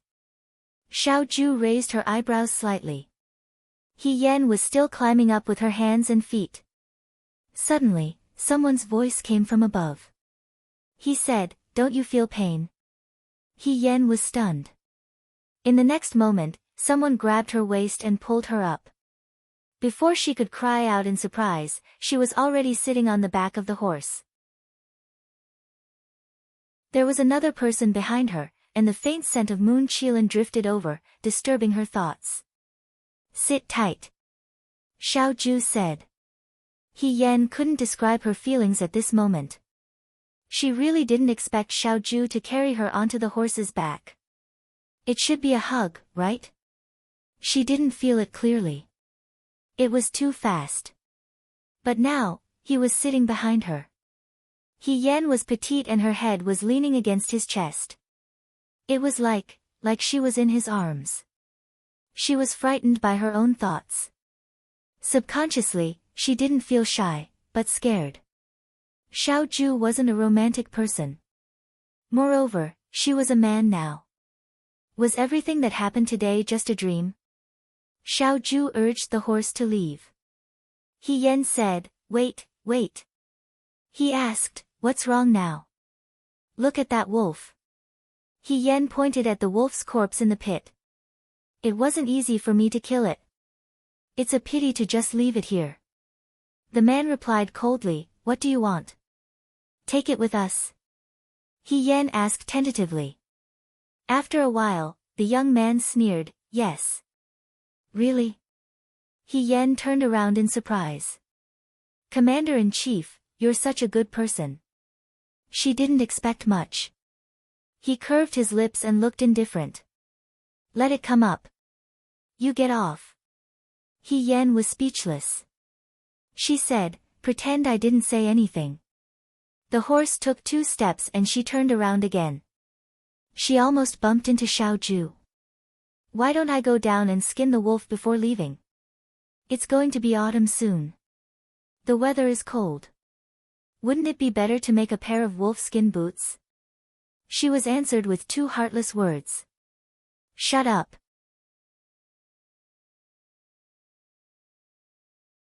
Chapter 73. The horse trotted in the deep mountains. It didn't run very fast. Because it was night, she couldn't see clearly. He Yan felt that it was a pity. It wasn't easy for her to ride Green Ear, but she didn't experience the legendary, crossing mountains and treading water as if it were flat ground. It was really a loss.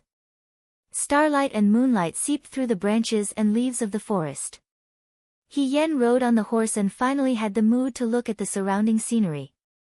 Looking around, she saw a wolf lying on the ground not far away. It must be dead. She was surprised for a moment. She took a few more steps forward and saw another wolf corpse. After seeing about 3 such wolf corpses, He Yan sensed that this was not a coincidence. She swallowed her saliva and asked carefully, "Xiao, Commander-in-Chief, did you do all these?" "Since I met them on the road, I killed them. Otherwise, it would be troublesome to follow them all the way," he replied. He Yan sighed in his heart. Look, as expected of a young killer. Just a word of disagreement and he started a massacre. No wonder they didn't encounter any wild wolves along the way. It turned out that the more courageous ones were all killed by Xiaoju. She looked at the wolf corpses again. They were all killed with a sword. The wounds were very small and very precise. Her gaze moved down slightly and landed on the sword on Xiaoju's waist. Everyone knew that General Fengyun had a famous horse and a treasured sword. The horse was called Green Ear, and the sword was called Autumn Drinker. Her Qinglang sword was glowing with a green light and could cut iron like mud. It was rumored that Autumn Drinker was sparkling and translucent, like frost and snow. Autumn Drinker was now on Xiaoju's waist. The sword was not out of its scabbard, so nothing could be seen. These wolves must have died under Autumn Drinker's sword. Since ancient times, treasured swords were given to heroes. He Yan felt that she could be considered a hero. When she saw a treasured sword, she couldn't help but want to touch it. She quietly reached out and touched behind her back. Suddenly, she felt the body under her hands stiffen. He Yan immediately let go and shouted, "I didn't mean to touch your waist. I just wanted to touch your sword." After a while, she heard the angry voice of someone behind her. "You don't have to speak. I'll be bored to death if I don't talk," He Yan said. "Commander-in-Chief, you don't have to be so serious." She said, "Look, you killed so many wolves, but you didn't take them away. In the end, these wolves were taken advantage of by the foxes in the mountains. Not to mention the meat, the wolf's skin was the best. The fur of the one I killed was incomplete and could only be used to make boots. But the few you killed didn't damage their fur, it's enough to make a cloak. However, the wolf fur cloak doesn't suit you. Presumably, the material of your clothes is more precious. Why not let me take advantage of it? In winter, I have a wolf fur cloak, and I can roll in the snow. Xiao Ju seemed to be confused by her nonsense. He actually continued her words, although his tone was not very good. He curled his lips and said sarcastically, "You like wolf skins so much. No wonder you didn't even let go of the dead wolf in the pit." "That's not it. I'm just too cold." He Yen shook his head. Governor loves cleanliness and doesn't like dirt. He can't tolerate the blood of animals staining his clothes. We're different.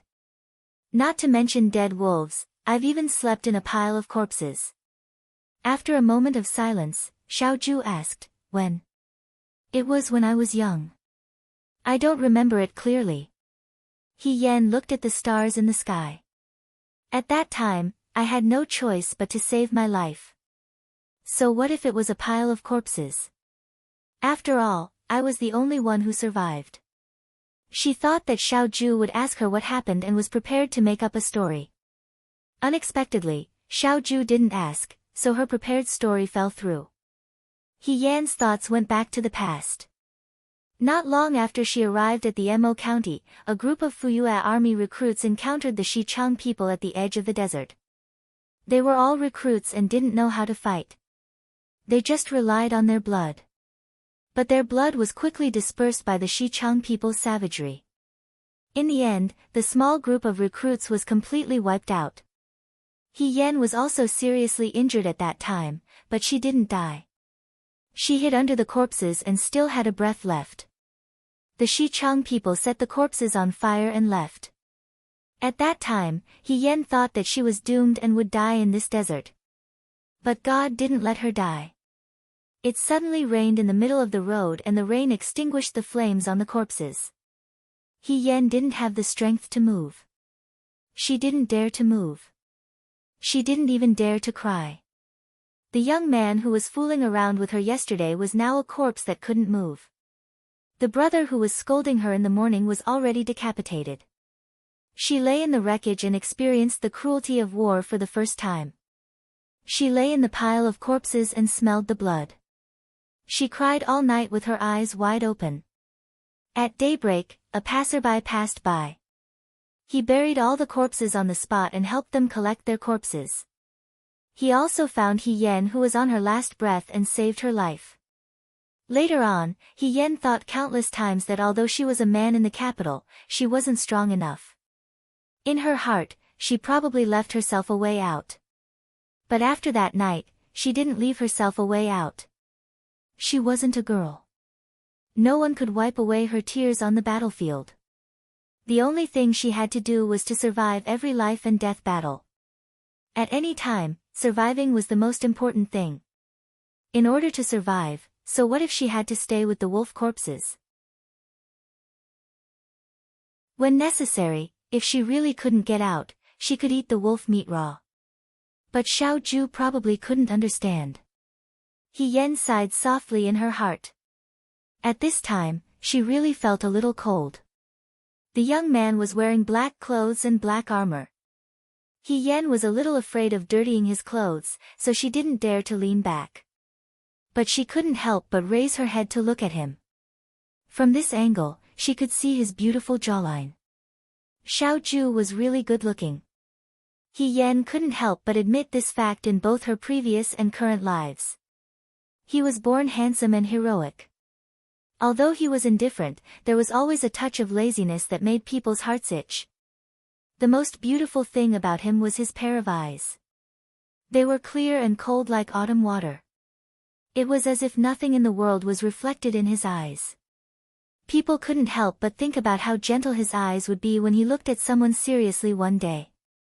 She also remembered when they were in the pit, Xiao Ju had stretched out his hand to her. Inexplicably, she thought, fingers as sharp and long as the bamboo shoots in spring, eyes as clear and jade green as the ripples in autumn. She felt that this description was indeed very suitable for this person. No wonder he was called Jade-Faced Commander-in-Chief. Thinking about it, she really couldn't accept it. They were both young generals. Why was he called Jade-Faced Commander-in-Chief, while she could only be called Masked General? He Yen thought that if she had taken off her mask at that time, she might have been called Panin of the Army, or something. She was still thinking about it, but she didn't know that she was looking at Xiao Ju's face with admiration one moment and sighing in disappointment the next. She looked like a lunatic. In Xiao Ju's eyes, it was really strange.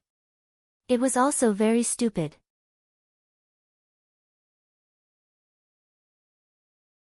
Chapter 74. After crossing the mountain, the road became easier to travel. Xiao Ju started to trot on the horse. He Yen fell asleep unknowingly. After some time, someone tapped his shoulder and called his name, He Yen.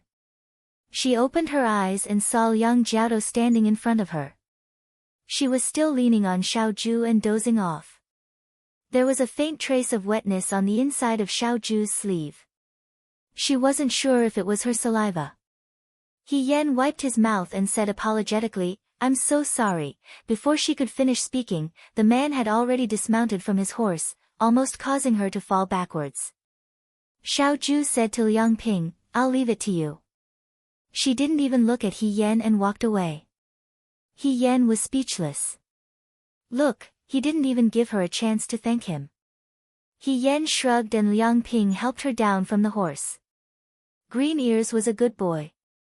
After He Yen left, he stomped his little hooves and went to find his master. He Yen was covered in blood. Even though Liang Ping had a lot of questions, he couldn't ask them now. He only asked, "Can you still move?" Liang Jiaodo underestimated me. She smiled and said, "I'm fine." Liang Ping sighed and said, "Forget it, I'll send you back first and bandage your wounds. We'll talk about it later." He Yen immediately agreed. In the room, Xiaomai, Shi Tu, and the others were waiting. As soon as He Yen entered, a group of people surrounded him and asked him questions. "How are you? Are you okay? Are you okay? Why is there so much blood? Did someone die?" He Yen even saw Wang Ba sitting on a box in the corner. When he saw her, he seemed to want to go up to her, but in the end, he held himself back and snorted, "So you're not dead. Thank you, little brother." He Yen already knew from Liang Ping that it was Wang Ba who went to look for Shinhan. He blinked at him and said with relief, "Little brother is so concerned about me. Boss is very touched." "You." Wang Ba was like an angry cat. She jumped up from the box, glared at her, and walked away angrily. Before she left, she almost broke the door. He Yen was helped to his bed and sat down. Shi Tu handed He Yen a bowl of water. He Yen finished it in one gulp and felt that his throat finally felt better. Xiaomai said, He Gu, your hand is bleeding. Hurry up and change your clothes." He Yen coughed softly. "It's actually not that serious." "It's not serious." Hong Shan frowned. "If military governor Xiao didn't go up the mountain to find you, would you still be alive tomorrow morning? You shouldn't try to be a hero." Jiang Jiao also came. "It's not worth it for that kind of person." "That's right." Huang Xiong pinched the prayer beads around his neck. "They should be fed to the wolves." He Yen. She looked at the room full of people. For the first time, she realized that she was so popular. However, there were so many people that it was so noisy that her head hurt. In the midst of the chatter, someone pushed the door open and came in. Her voice was like an aureole. "You all can leave.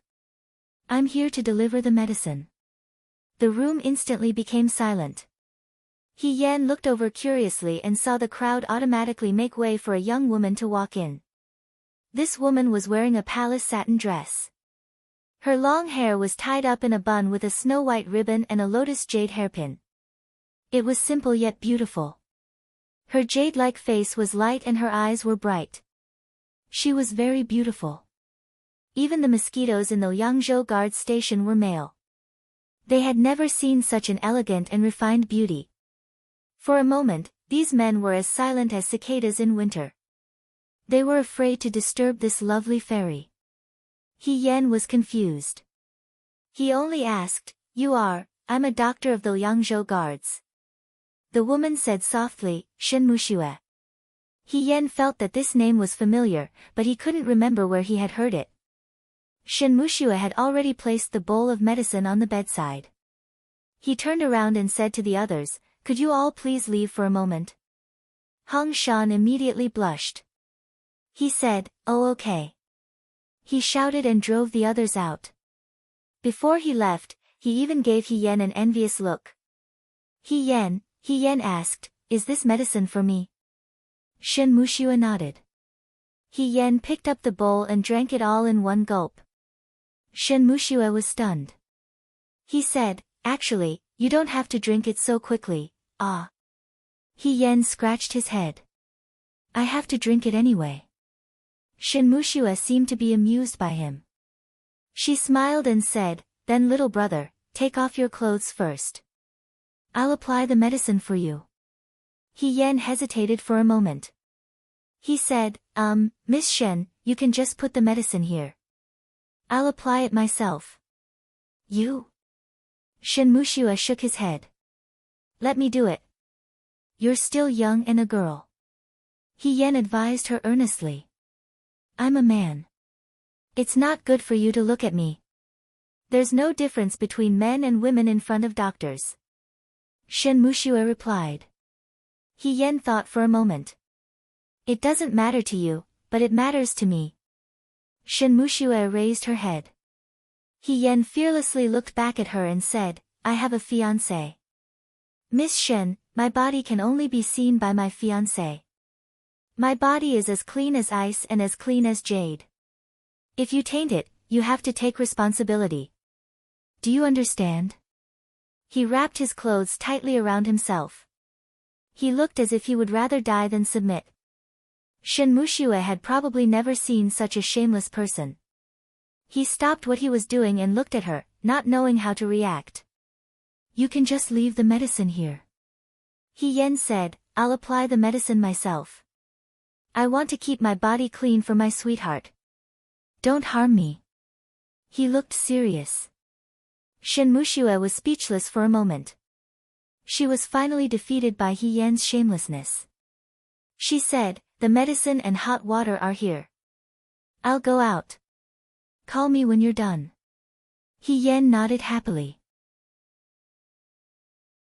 "Thank you for your understanding." Shen Mushue left. He Yan breathed a sigh of relief.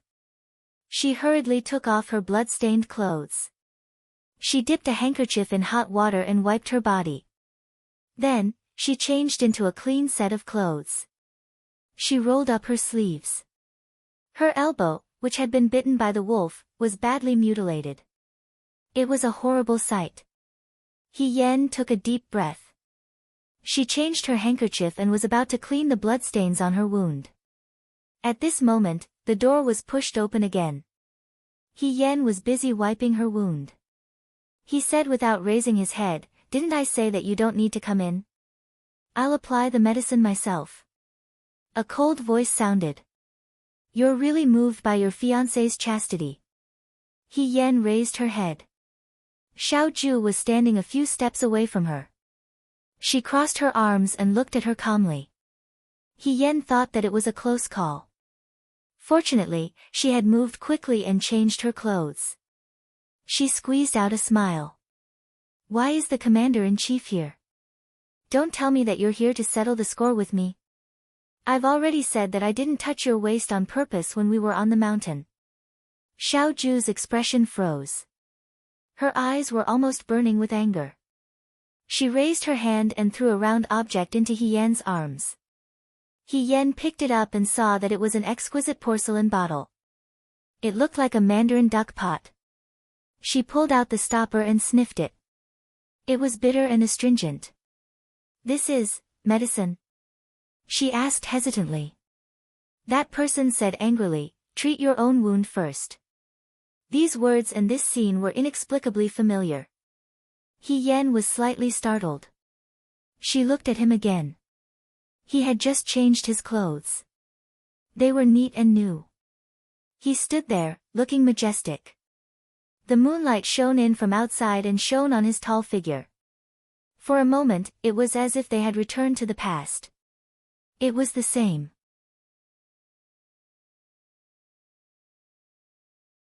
Chapter 75. When He Yen was young, she wasn't as smart as she was now. If she were to look at her past self with her current eyes, she would feel that she was too slow. At that time, she wasn't very good at both civil and martial arts. She was about the same as Qing Li Su now. She could also be considered a good-for-nothing young master. However, unlike Qing Li Su, who had a powerful uncle to protect her, the He family wasn't considered much in the Xian Chang dojo. Therefore, she wasn't as likable as Qing Li Su. Moreover, when she was young, she always wore a mask all day long. She always looked out of place with everyone else. Because she had a guilty conscience, she never dared to hang out with the other youths to avoid giving herself away. After a while, she was ostracized by the other students of the Xian Chang dojo. The rejection of the youths came very directly. At first, they just didn't play with her. When they played kuju, they didn't call her. Later, it became even worse. As for the reason, it wasn't a big deal. It was actually because she worked too hard. When He Yen was young, he had a one-track mind. He grasped the principle of, the clumsy bird flies first. He really started from being a clumsy bird. The worse the civil and martial sciences, the more he wanted to study. He studied more seriously than anyone else. Even though the teachers of the Xian Chang dojo felt that this child really wasn't suited for studying and practicing martial arts, they were often moved by He Yen's persistence in studying. Therefore, they often praised He Yen in class. Studying diligently is like a sprout in spring. It doesn't seem to grow, but it grows day by day. You all look at He Rufei. You should learn from him. They were all 14 or 15 years old youths. They had always loved to compete and win.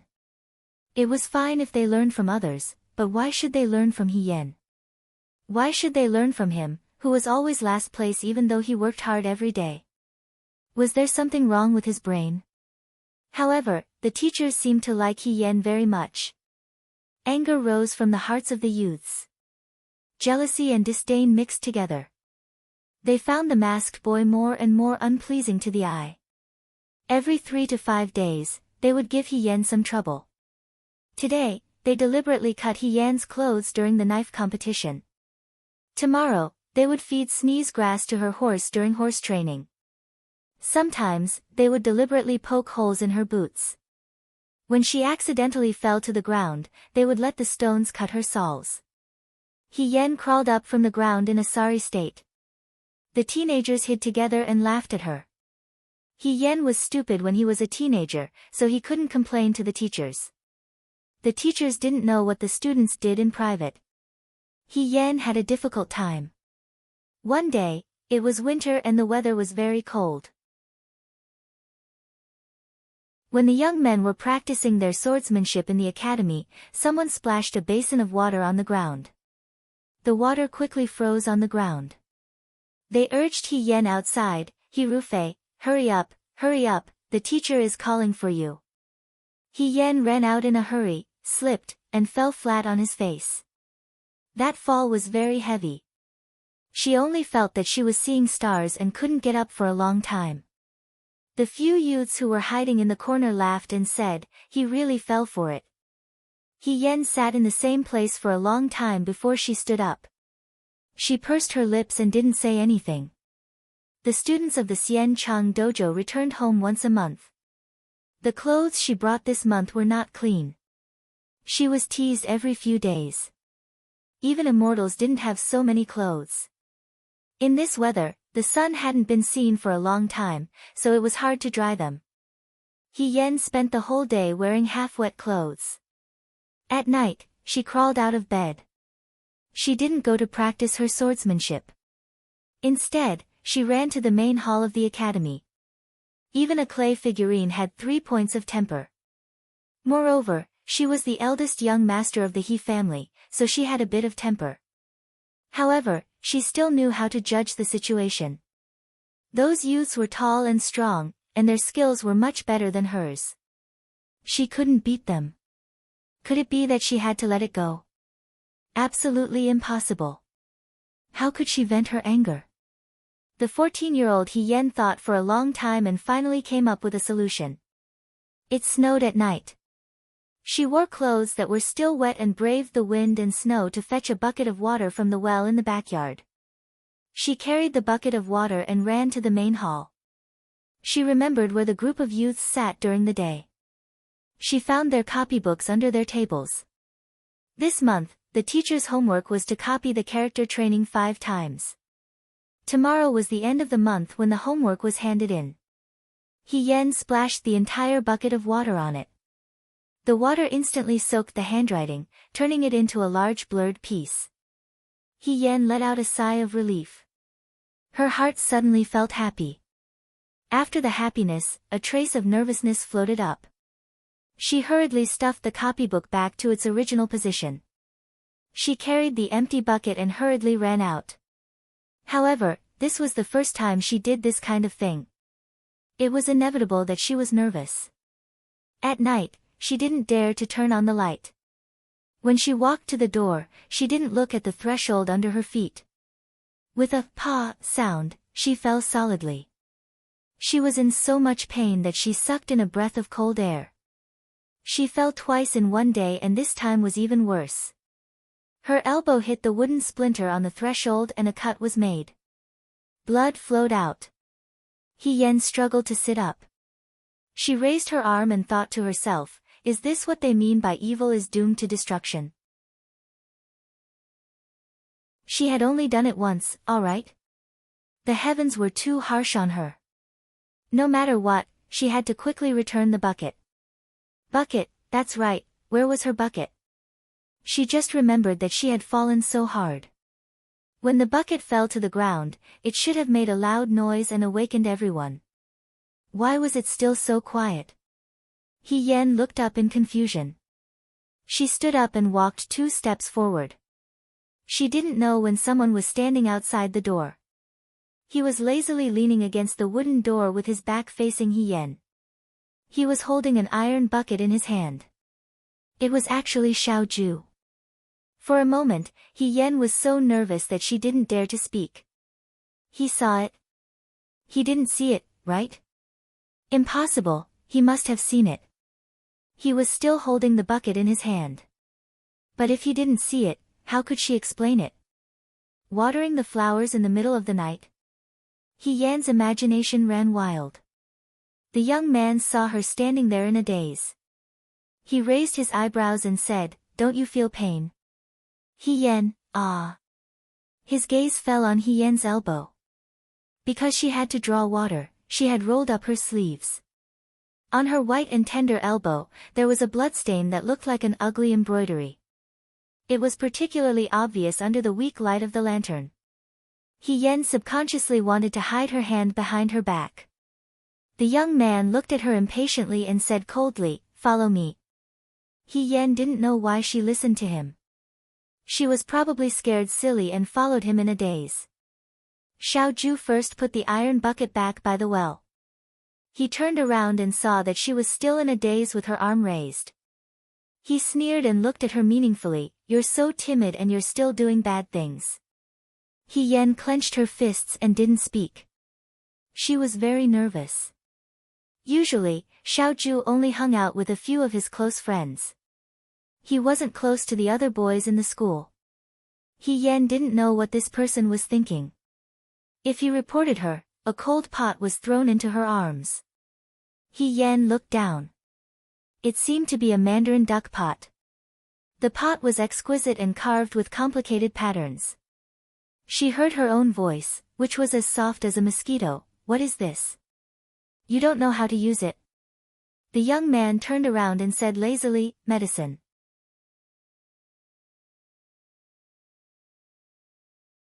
Chapter 76. He Yan held the mandarin duck pot in a daze. A voice pulled her thoughts back to the present. You don't know how to use it. She raised her head. A young man in a dark blue robe had already sat down on the stool in front of her bed and taken the pot from her hands. The mandarin duck pot had a secret mechanism. One pot could hold 2 kinds of wine, and it was an essential tool for poisoning people.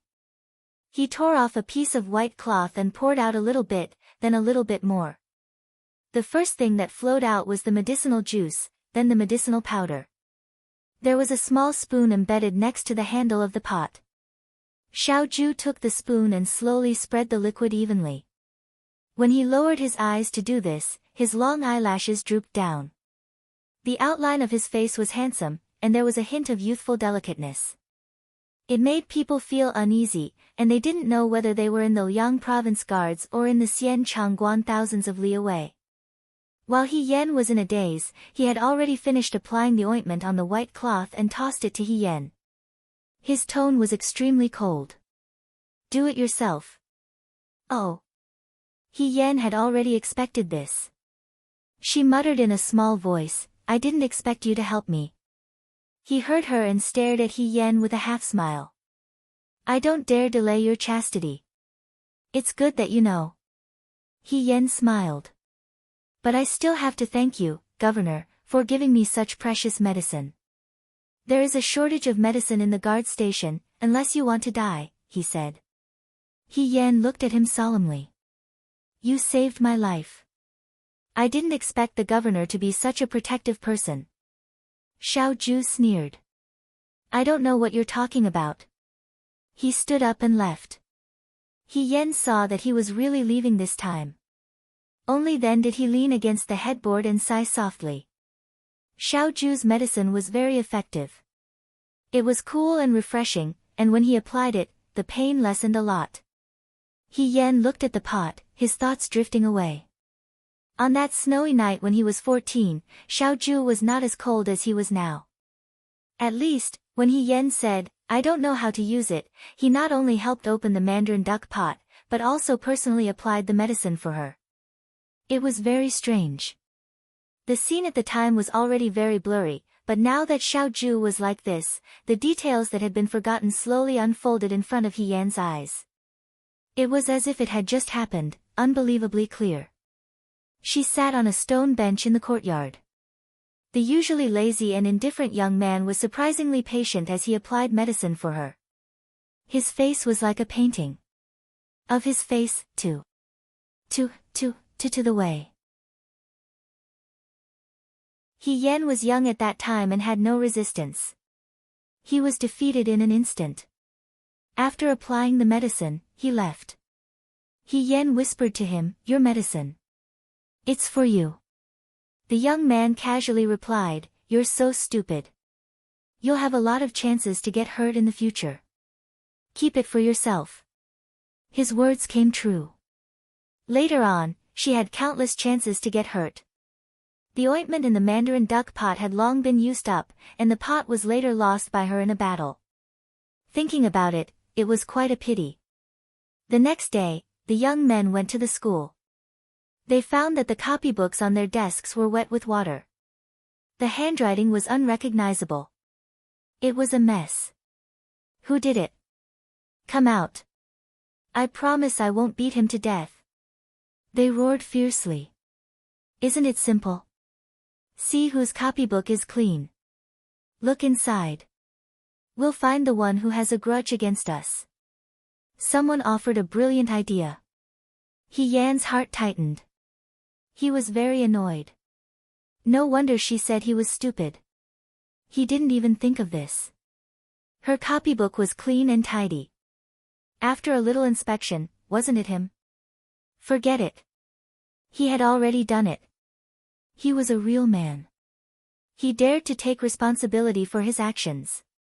She steeled her heart and accepted her fate. She looked on helplessly as the young men asked the students in the school to take out their copybooks for inspection. They were almost in front of her.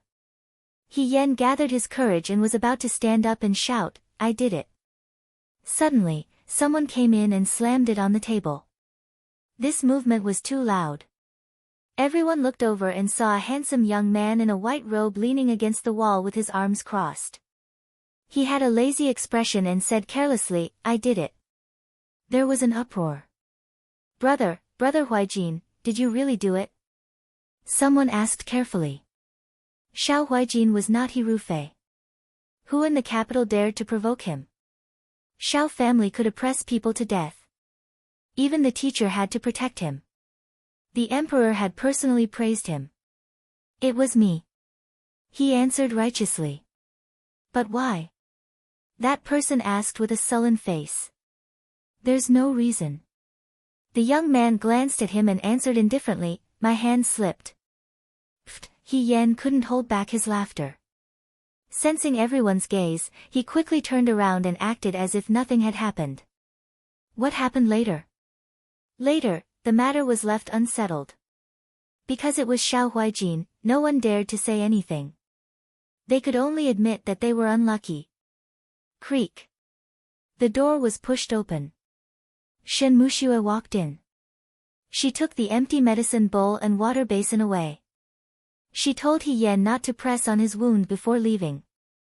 From the narrow window in the room, she could see the sky in all four corners. A bright moon hung in the sky and the stars shone brightly. She muttered in a low voice, "Today is Chinese Valentine's Day." She had never experienced such a festival. In the past, she dressed as a man. This kind of festival had nothing to do with her.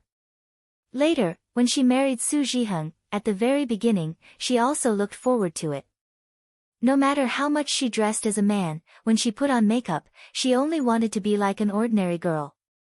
She wanted to go to the riverside with her sweetheart to release flower boats, worship the immortal He, steam fruit, and go to the temple fair. She heard that there were fireflies on the mountain. She gathered her courage and asked Su Zhiheng for the first time. Su Zhiheng smiled and agreed, "Okay." But before Chinese Valentine's Day, she was blinded. As a result, this matter seemed to be forgotten. Su Zhiheng didn't take the initiative to bring it up again. He Yan also didn't mention it. She thought that perhaps he was worried about her illness and didn't have the mood to talk about it. Until the next day, He Wanru passed by her door. She smiled and asked someone to put away the lantern Su Zhiheng gave her the day before. She just found out that on Chinese Valentine's Day, Su Zhiheng wasn't at home. It wasn't because of official business, but because he accompanied He Wanru to the temple fair. Life was full of different things. She didn't know how she was doing as a man, but she knew that as a woman, she was really terrible. Just as she was thinking, Hong Shan came in from outside. He saw the mandarin duck pot in her hand and joked, "Oh, our commander-in-chief gave you a Chinese Valentine's Day gift. What kind of good wine is it? Let big brother have a taste." He Yan was stunned for a moment and suddenly laughed. Thinking about it now, this Chinese Valentine's Day wasn't too bad. She rode a horse with the man in the dreams of countless Dawei women. She touched his waist, rode his horse, walked through the mountain roads, saw the starry sky, and finally received a pot of spirit medicine for free. She didn't waste her life.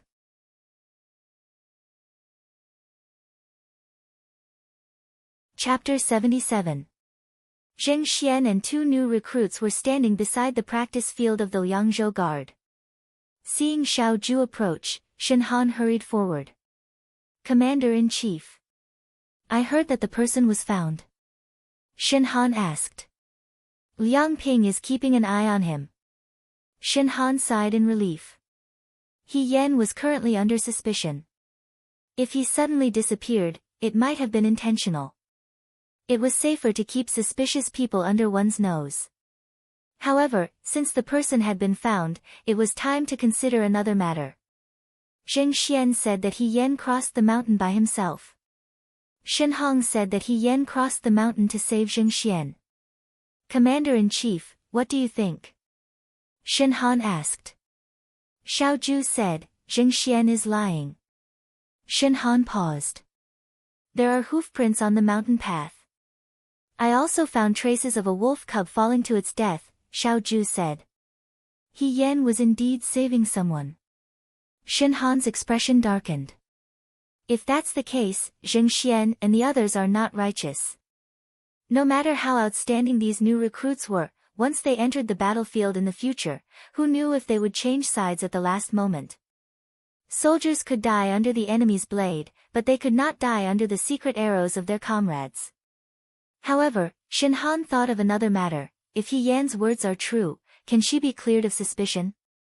If He Yan was someone who would disregard his own life for his comrades, perhaps he should change his view of her. No. Xiao Ju's cold voice answered him. He killed a wolf with his bare hands in the pit on the mountain. This person cannot be underestimated. He raised his eyebrows. I'm afraid he has secrets. Shen Han did not dare to say anything more. Although the Liangzhou guard was thousands of li away from the capital, the situation was complicated. No one dared to lower their guard. Shen Han looked at Zheng Xian and the others.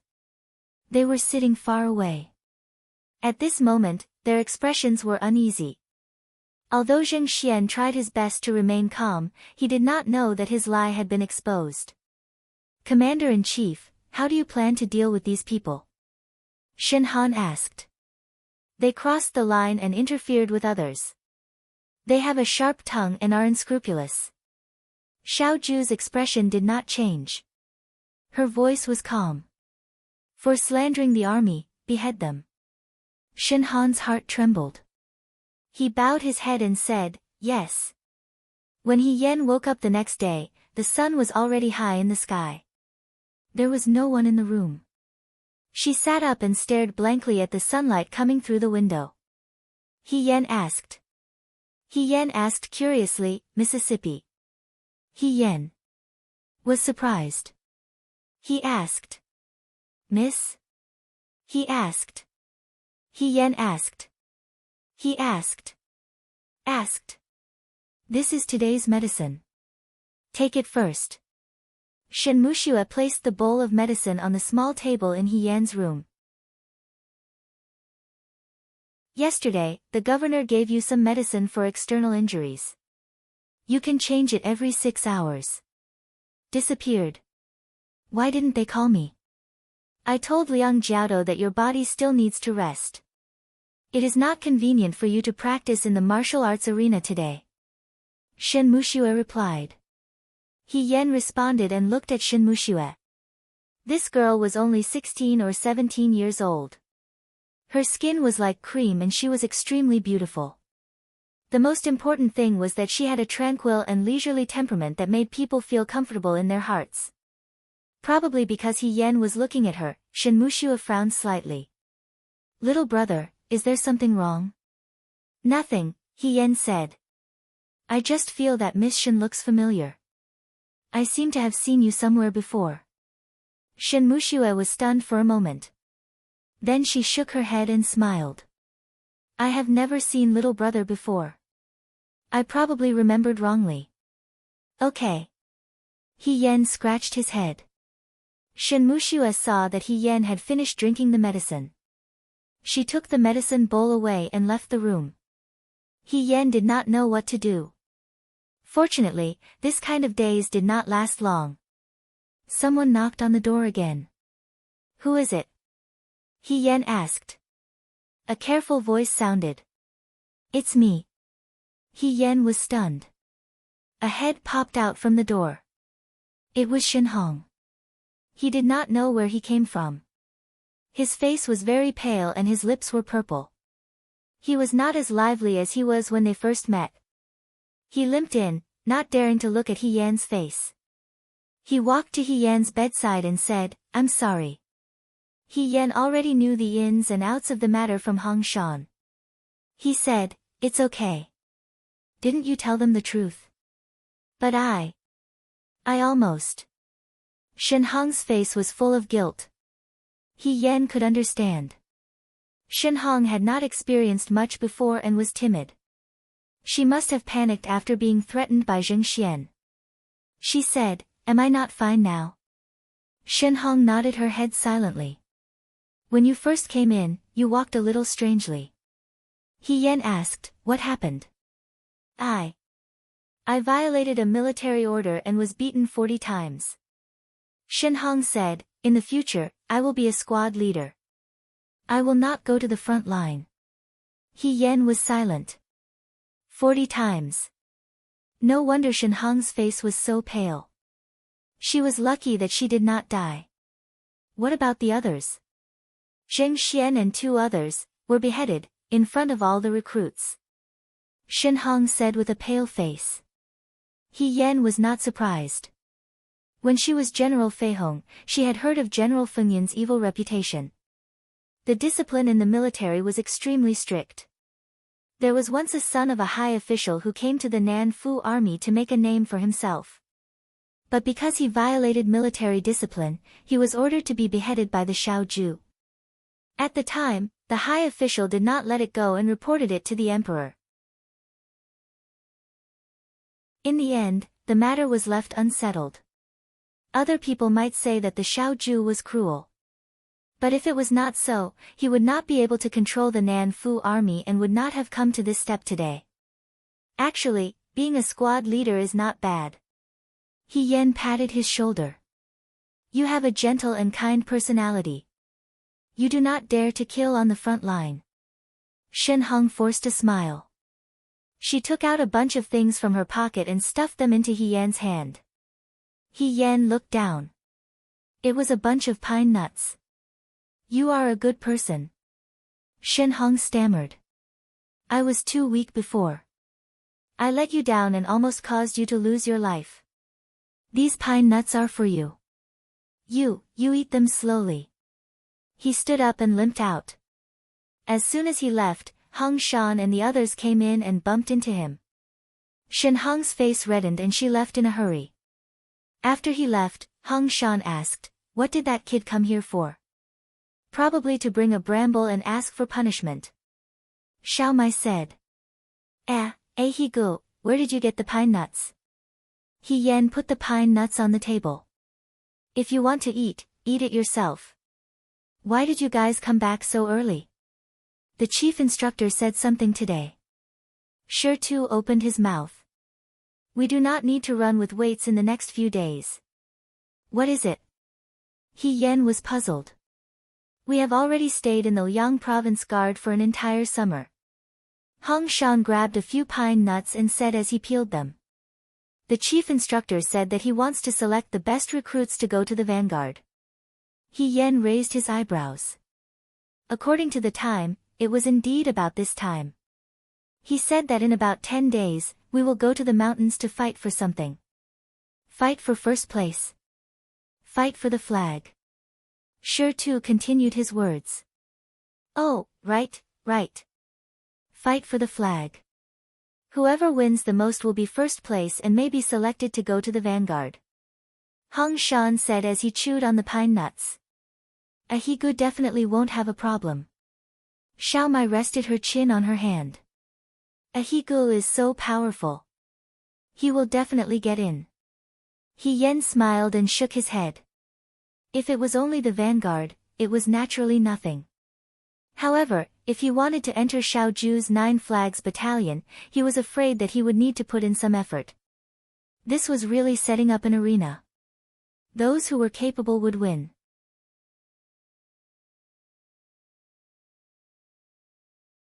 Chapter 78. For 4 or 5 days in a row, He Yan didn't go to the practice field to practice. Actually, she didn't care about the injury on her leg, but the Liangzhou Guard's female doctor, Shen Muxue, came every day without fail to deliver medicine to her. She also repeatedly warned her not to do any strenuous activities. Hong Shan also jeered from the side, just listen to Dr. Nu. If you keep tormenting her, when the day of the battle for the flag comes and you can't get first place, you can't enter the vanguard battalion. Don't cry at that time. He Yan thought about it and gave up. She wasn't in a hurry for a day or two. However, these days, as long as she left the practice field, her room was basically full. There was an endless stream of people who came to see her. People often came to visit her. Today, Jiang Jiao sent several sour and astringent plums. Tomorrow, Huang Xiong brought a skewer of roasted quail. The most speechless was Wang Ba. He couldn't bring himself to come, so he had the new recruit in his room send half a gnawed dry bun. One look and you could tell it was a spoil of war he had plundered from someone else. He really did treat the barracks as his own mountain. Liang Jiaotou came twice. Both times, he saw He Yan surrounded by people with a beaming face. He glanced at the mountain of food on her table and sourly said, "Oh, your life is pretty good." Then he left again. He Yan was also very helpless. Just like this, by the time the scab on He Yan's elbow was almost completely healed and her leg could jump on the ground, 7 or 8 days had already passed. The day of the battle for the flag was getting closer and closer. On this day, before the sun set, Hung Shan and the others came back. He Yan was astonished and asked, "It's not time to leave the practice field yet. Why did you all leave? Today is the 14th of July, the Hungry Ghost Festival." Xiao Mai rushed to answer. "The head instructor told us to leave the practice field early. After eating, we went to the riverside to light water lanterns to worship our ancestors. The Liangzhou Guard is pretty good. They actually give people time to worship their ancestors and loved ones."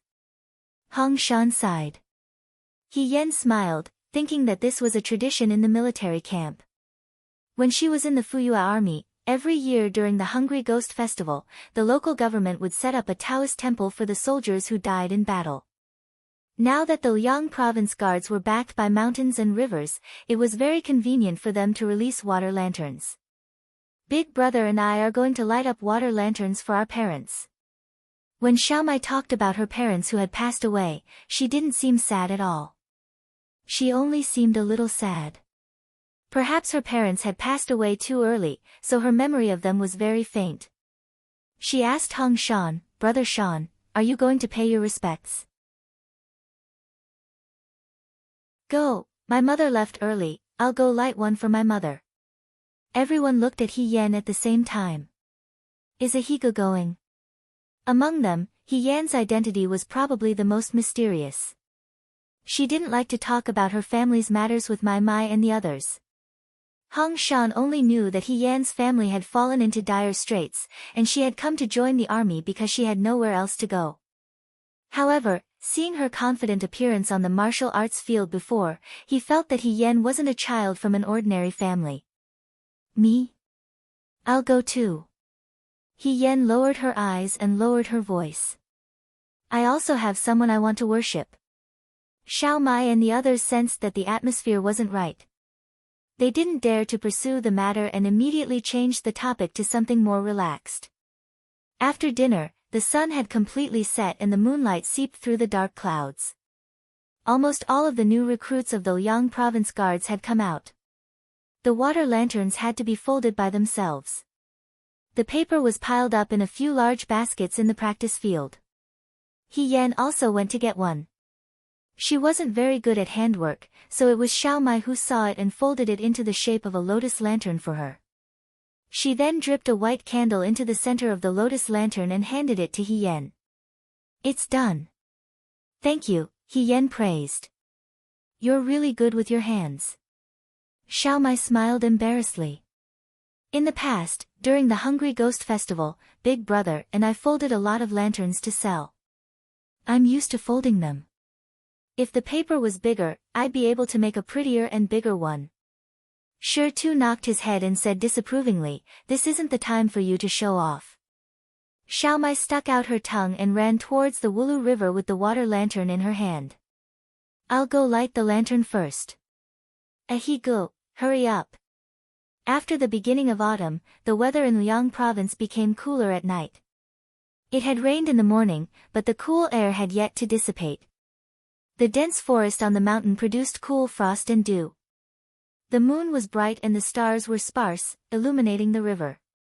The riverside was already crowded with people who came to pay respects to their ancestors.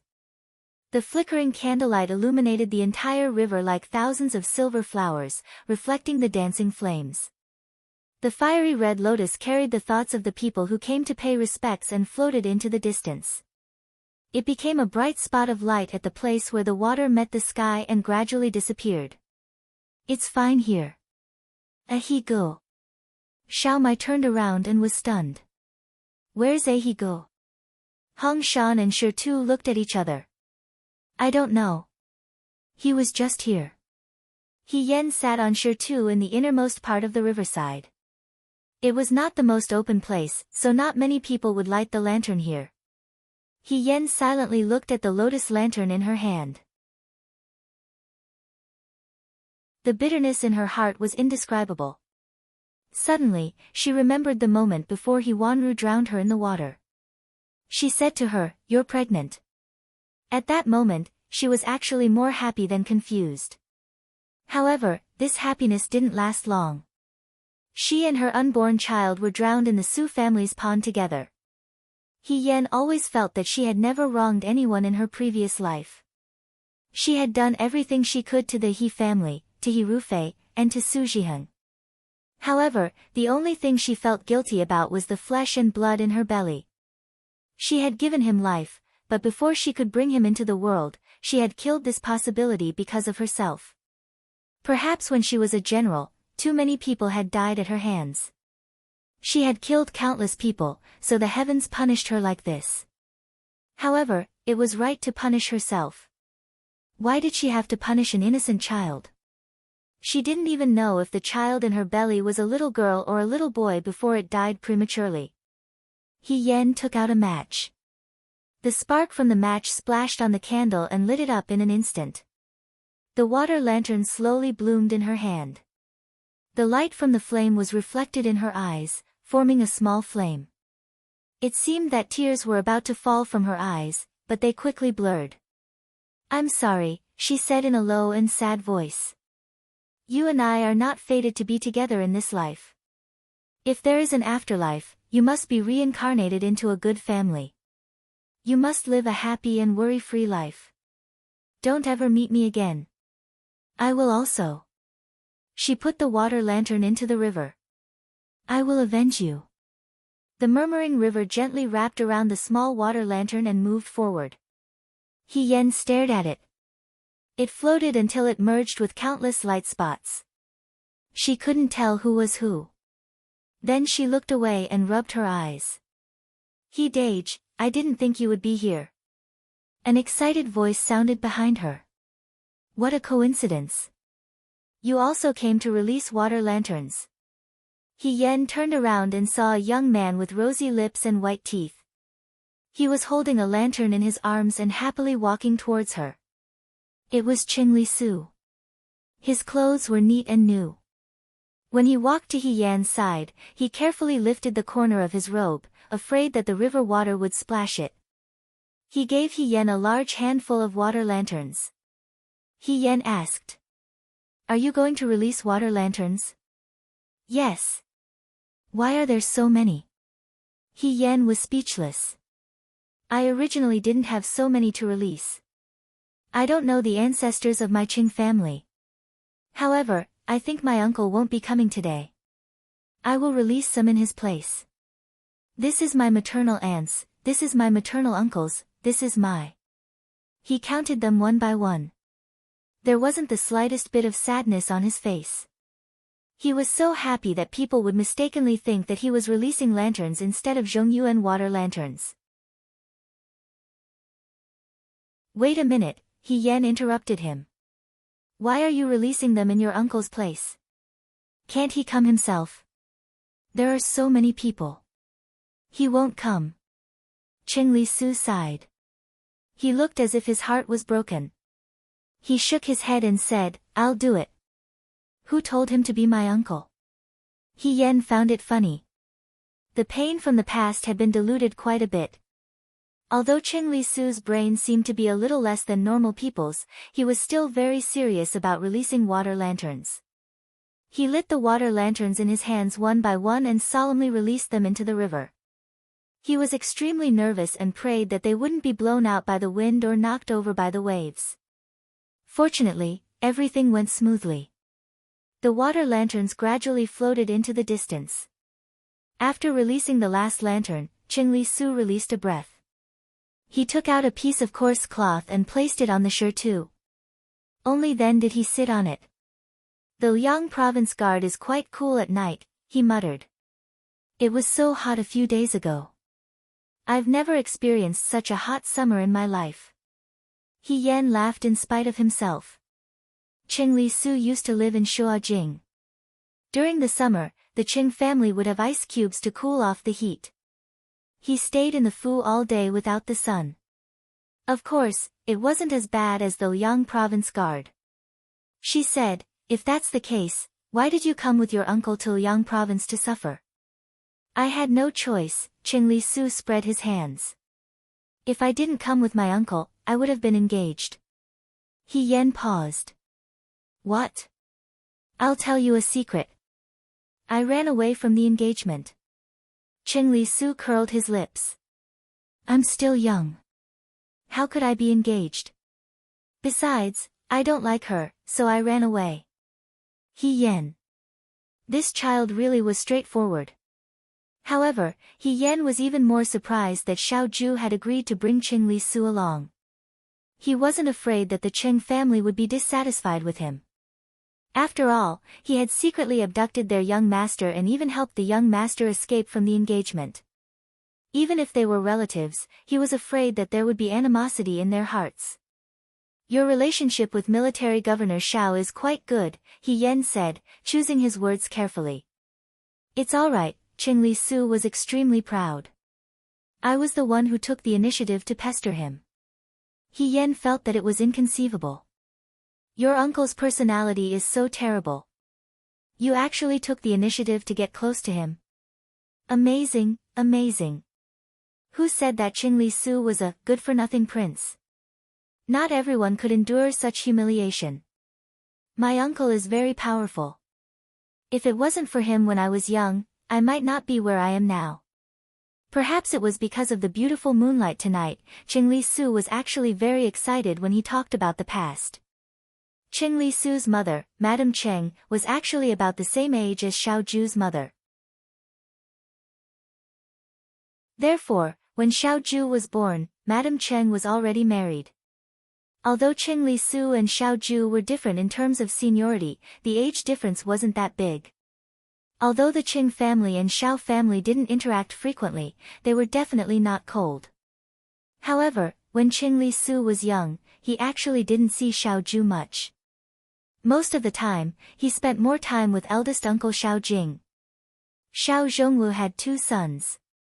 Eldest young master Xiao Jing, had a weak body when he was young, so it wasn't suitable for him to practice martial arts. After he recovered, he was already past the best age to practice martial arts. Madame Xiao also didn't want Xiao Jing to join the military, so Xiao Jing took the path of a civil official. After Xiao Ju was born, Xiao Zhongwu paid special attention to this son. Xiao Ju didn't disappoint Xiao Zhongwu's expectations. When he was young, he already showed his talent. Xiao Zhongwu brought Xiao Ju to the mountains, where he was personally taught by 4 masters. As for which mountain, and who these masters were, Qing Li Su didn't know. In any case, he would only see him once a year. Sometimes, he wouldn't even see him once. When Xiao Ju turned 14, he went down the mountain and returned to Shuajing. He entered the Xianchang school and studied martial arts with the nobles of Shuajing. That year, Qing Li Su was 9 years old. When he went out to play with his good friends during the Mid-Autumn Festival, he was kidnapped. At his age, it was reasonable to say that he was too old to be kidnapped. However, he was born with a delicate face, like a silver doll in a New Year's painting. The kidnappers took him out of the city. Qing Li Su cried for help, but no one answered. He hid in the carriage and shivered. When he woke up, he cried. With tears in his eyes, he ate something and went back to sleep. He didn't know how long he slept, but the sound of fighting came from outside the carriage. Qing Li Su's nose was bruised and his face was swollen. Just as he was crying for help, the carriage stopped. He hurriedly opened the curtain of the carriage and climbed out. He saw that the ground was covered with corpses, all of them had their throats slit with a sword. It wasn't just one kidnapper who kidnapped him. There were dozens of kidnappers. The kidnapped children were all tied up and stuffed into the carriage. At this moment, some of them fell out, while others were still in the carriage.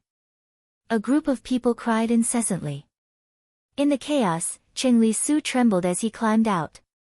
Then, he touched the corner of a snow-white robe. He looked up and saw a handsome young man with a silver crown and white robe standing in front of him. He held a long sword. The sword was like frost and snow, dripping with blood. The blood was bright and beautiful, but it was not as red as the young man's lips. His expression was calm as his gaze fell on Qingli Su. This was a very fierce picture, but Qingli Su felt inexplicably at ease. He trembled as he hugged the young man's leg. He imitated his mother's tone and flattered, May I ask your name, where do you live? I am the young master of the right minister's residence. You saved me. Our residence will reward you handsomely. The young man's mouth twitched. He looked down at Qingli Su with a pair of clear eyes. He said coldly, I am your Jojo. Only then did I know that he was the Jojo that I had never seen before. Qingli Su rested his chin on his hand and looked at the moon. At that time, I thought, this Jojo is really amazing. Xiao Ju had saved him, as well as the other children who had been abducted. Qingli Su felt honored to have such an Jojo. He wanted to stick to him. However, Xiao Ju did not like this nephew very much. After sending him back to the Qing family, he never came to see him again. Qingli Su sent him an invitation to be a guest at the residence, but Xiao Ju did not come even once. Moreover, Xiao Ju was very busy. When Qingli Su saw Xiao Ju, he rarely saw him. He Yen thought of the scene Qingli Su described and wanted to laugh. Thinking about it, Xiao Ju really had no choice but to have such a nephew. Then how did the two of you become close? He Yen asked. If it was just a life-saving grace, then as Qingli Su said, it did not change their relationship much. Then something must have happened later for the uncle and nephew to come to the Liang province guard together. Actually, the Qing family, including my mother, and the relatives and friends who know the Xiao family, do not like Jojo. Qingli Su said, they like eldest Jojo more. The two young masters of the Xiao family were both born to Dewei.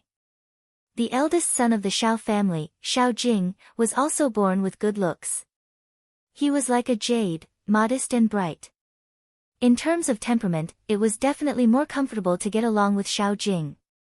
However, it was not to the extent that they did not like Xiao Ju. Why? He Yen asked.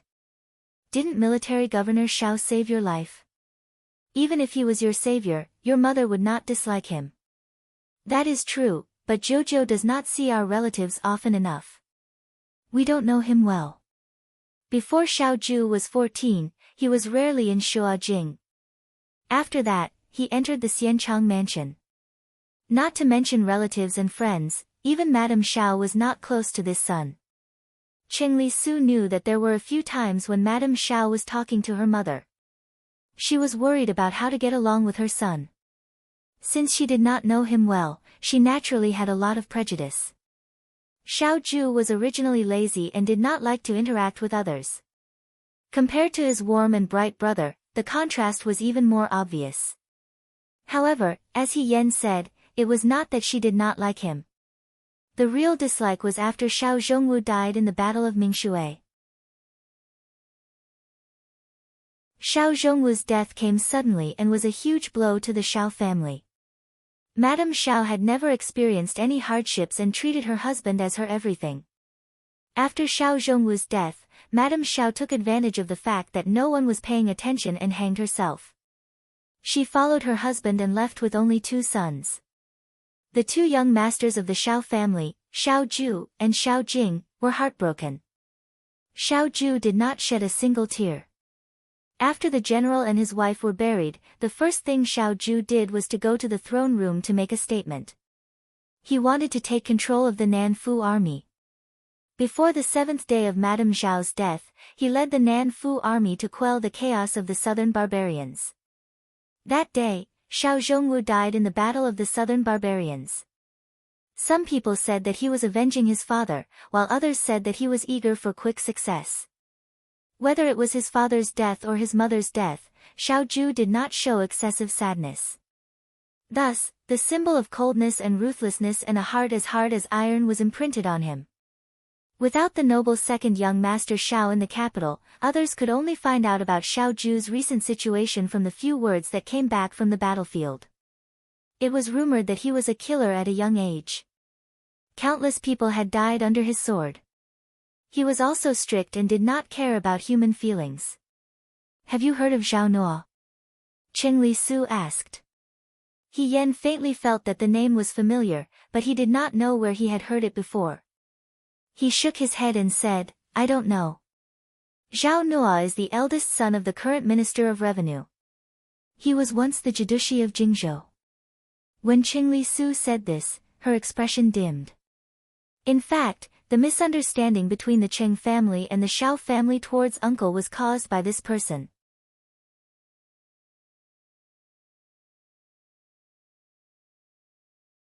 Chapter 79. That year, Xiao Ju led the Nanfu army to Jingzhou. Although people knew that second young master Xiao was talented in both the pen and the sword, he was still young and could not take on such an important task. Zhao Nuo was the military governor of Jingzhou. He was lustful, greedy, and ignorant. When Xiao Ju first arrived in Jingzhou, he did not take Xiao Ju seriously. He often joked around and was very rude. In the Battle of Jingzhou, Xiao Ju led the army to the battlefield. Zhao Nuo was afraid of death and gave wrong orders, causing many innocent soldiers to die. Xiao Ju saw that he was so arrogant and ordered people to tie him up and take him away. Zhao Nuo's father was the Minister of War and he had been in Jingzhou for many years. Naturally, there were many people who came to plead for him. There were many high-ranking officials and nobles who came to persuade him. However, Xiao Ju was young and had no relatives. He is the military governor of Jingzhou and his father is the Minister of Revenue. Many people in the court have good relations with the Zhao family. If you offend him, you will not be able to do anything in the future. Xiao Ju was not moved. He only smiled contemptuously and said, "Just the Minister of War is so arrogant. Even if he becomes the Prime Minister, I will still execute him." 3 days later, Xiao Ju led the army to surround Zhao Nuo's residence. He pushed Zhao Nuo to the tombstone of the dead soldiers and beheaded him. The Zhao family and the Xiao family were actually related to the Qing family. Qing Li Su recalled that Zhao Nuo, logically speaking, should be related to us. My mother personally wrote a letter to ask uncle to be lenient. But uncle did not listen. He smiled. He looked a little helpless and a little proud. Military Governor Zhao's actions, isn't he afraid that someone will try to sow discord in front of His Majesty? He Yan thought, His Majesty will also be dissatisfied. As expected of my brother, he asked the same question as me. Qing Li Su said happily, I also think that uncle's actions are too rash. After a long time had passed, that young man had put away his flirtatious ways and became introverted and steady. He became the high and mighty commander-in-chief of the right army. Qing Li asked, Uncle, aren't you afraid that His Majesty will be estranged from you because of this? The young man was reading a book. Hearing this, he smiled and said, he wouldn't dare. The emperor didn't dare, but it wasn't that the courtiers weren't afraid. In reality, this was indeed the case. Even though the powerful officials in the imperial court spoke ill of him, and the Minister of Revenue wrote one memorial after another to the throne room asking for punishment, in the end, the matter was left unsettled. It was because Xiao Ju had led the southern Manchun army and defeated the southern barbarians like a hot knife through butter. Emperor Xianwen was not blind. He knew how to choose between a dead provincial governor and a one-in-a-million talent. However, Emperor Wen Xian did not dare to punish Xiao Ju, but that did not mean that there would not be any rumors. The Minister of Revenue, Zhao Tong, and Xiao Ju became enemies. Those who were on good terms with Zhao Tong naturally did not want to see Xiao Ju doing well. Those who were on good terms with the Xiao family also distanced themselves from Xiao Ju.